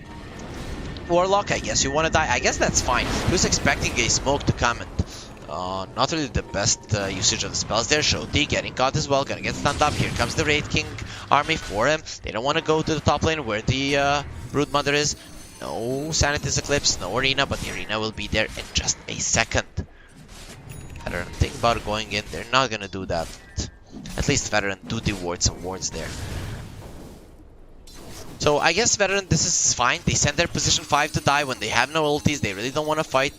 Glyph there being used just to stop them in their tracks. Wishing he's in some trouble. They do have the Corrosive Haze, now Double Silence coming through, but this Raid King is in so much trouble. They have the Arena being used there. Sven getting pushed out of that. I don't know how that actually happened. Raid King now. Here comes the Mortimer's Kisses, but immediately getting stopped there by the Inkswell. A bit of a mistake coming out there. Now Broodmother against the Sven. Is he going to be winning this one? No, he won't, because of the Corrosive Haze. The minus armor is there, and the Irving now is going to be going down. Shoti wants to go for more. Jafu taking a ton of taking a beating there, but not really a ton of damage. Has a Corrosive Haze. Really has to bail for now. They're thinking about going for more. They do have the coil right now. Jafu in some trouble. They're gonna jump onto the OD. He used the Aswell. Gonna get turned around on it. The little shredder just destroying Ngugu. Gets the kill there with the coil breaking. Now to the side. They go for Jafu and they get the kill as well. This time around, the Veteran, when they're playing against the Broodmother, they're just gonna change their tactic and it will work out. This Broodmother with a pipe. I don't know what he was thinking with this build. I understand the Guardian Greaves, but the pipe is just a mystery to me. It gives him absolutely nothing. And the Sven and the Slardar just chop him down to size so easily. So they get the outpost on the bottom lane as well as the tier 2. No other towers have fallen for the side of LBZS, but they will start to fall now. Veteran grabbing the momentum in this game, showing the strength of their lineup. They were getting outfarmed, but now when they run into the enemies, they show just how powerful they actually are. The Mars Blink and that fight, it really didn't change that much. Wishing getting caught, he really needs to be careful. His performance on the Morphling in the last game was pretty underwhelming, and now on the rating, there's really not much you can do, you know? Apart from make good decisions, and staying on the bottom lane definitely wasn't one.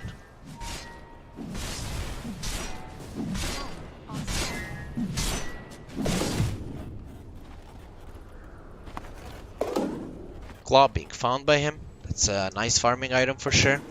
Be dishing out quite a lot of damage. Sven, what is he gonna get? He does have the Ring of Aquila. That's quite nice. Sven is known to have mana problems from time to time, but just a lot of stuns on his team, so he won't be needing to use all of those spells. Let's see tier 2 items, how are they looking? No one taking the Philosopher's Stone yet, that's quite a mystery. And good items coming out from Veteran for sure. Mars has the Arena, they do have the Sanity's Eclipse as well, but Veteran, they have all of their spells. Snapfire showing the power of the little shredder, has money almost for the full Solar Crest. They're gonna send the Sven top, now TPing on Irving. Can Puck close the distance, has the Blink Dagger. No way, Irving is already too far away, just so much movement speed on the Broodmother, and under his nets, there's not much that you can do. Just coming into the Spider's den right now, Shoti not really being afraid of him. But interesting, Veteran. I think they can fight. That probably is the case considering that they do have all their ultis. But You're not gonna be able to push the mid tower because of these TPs just yet. Irving making good play here in the top lane. Nice. We'll have a BKB next. I'm expecting him to get a Blink Dagger. Aghanim Scepter would be okay as well, I guess. Not really an item that Svens have been building now. Usually they go for the Blink. Getting a Swift Blink with the Sven would be insane. So they're pushing in the top lane. They want to get Irving out of here, but he's not going to be doing that. All 5 heroes from Veteran are there, which means that their other lanes are going to get pushed in. And LBZS doing a good job at dodging fights right now, but at some point you're going to have to fight. This is how Veteran are going to force it. Push out the top lane and go for Roche. It's going to be their target right now. With the Sven having the BKB, uses the God Strength. They know that this is happening. It seems like LBZS want to do something about it. So many spells there on Veteran. Look at how fast this guy's going through. Catch you. He gets the connection there on the Sven. He's taking a ton of damage, but Sven can't survive. He needs to use that BKB. He's still alive, but I don't know for how long. He's gonna turn around, trying to run away, and he's gonna start dishing out the damage. Such a big sword he has. No one is gonna win against this guy. I am the god. Now he's running away from Wishing. I don't know why everyone is alive. Out towards the Warwick. He's gonna get down as well, and Wishing, you're left all alone, and Sven will just chop you down. A good initiation for LBZS, but just lacked a little bit of damage, and Sven turns around, starts life-stealing and annihilating everyone in that engagement. Veteran, what a fight going their way. Everything was used on the Sven, and he still survives that fight. A 5-0 with Roche going their way. Veteran, their lineup really coming together right now. It could have been a disaster, but it was prevented by good assistance that came from his teammates. What is he getting right now? Blink Dagger, yep. Definitely like the choice. Nice, getting the tower down. It's going to be the second tier 2 falling there. Veteran claiming it quite easily. They are controlling only one outpost, but the other one will go their way right now. So at least at 20 minutes, there's not going to be any extra experience for LBZS to this fight. The supports a Veteran. They'll be getting some nice levels. Book. It's flying to the Snapfire, so we're gonna have level 2 Mortimer's Kiss is raking. What are you doing? No reincarnation on him, getting slowed down by the upheaval. It's gonna be a big problem. They're gonna use the arena, raking, trying to run away. We successfully doing so, or will he?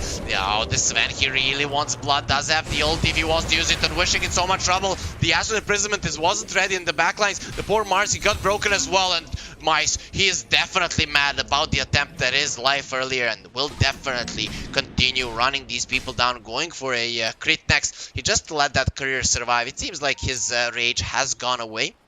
He lets that thing go out.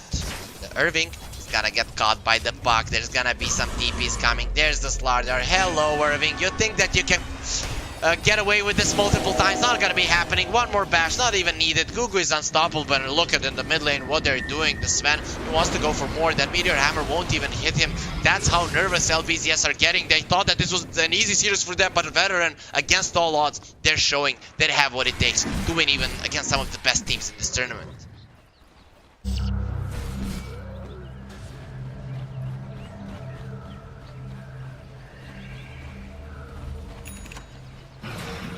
Sven, definitely the strongest hero on the map right now. 5k away, 4k away from the Broodmother, but that lead is just gonna continue increasing. Was the play for LBZS right now. They need the helpers, they need the way to control this Sven. I'm not sure how you do it. Zodi is going to have to do a ton of damage.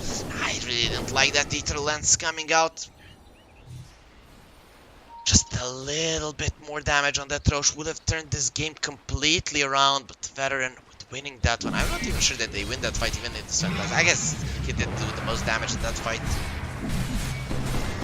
And he did take the most damage. When that happens, it's really a bummer.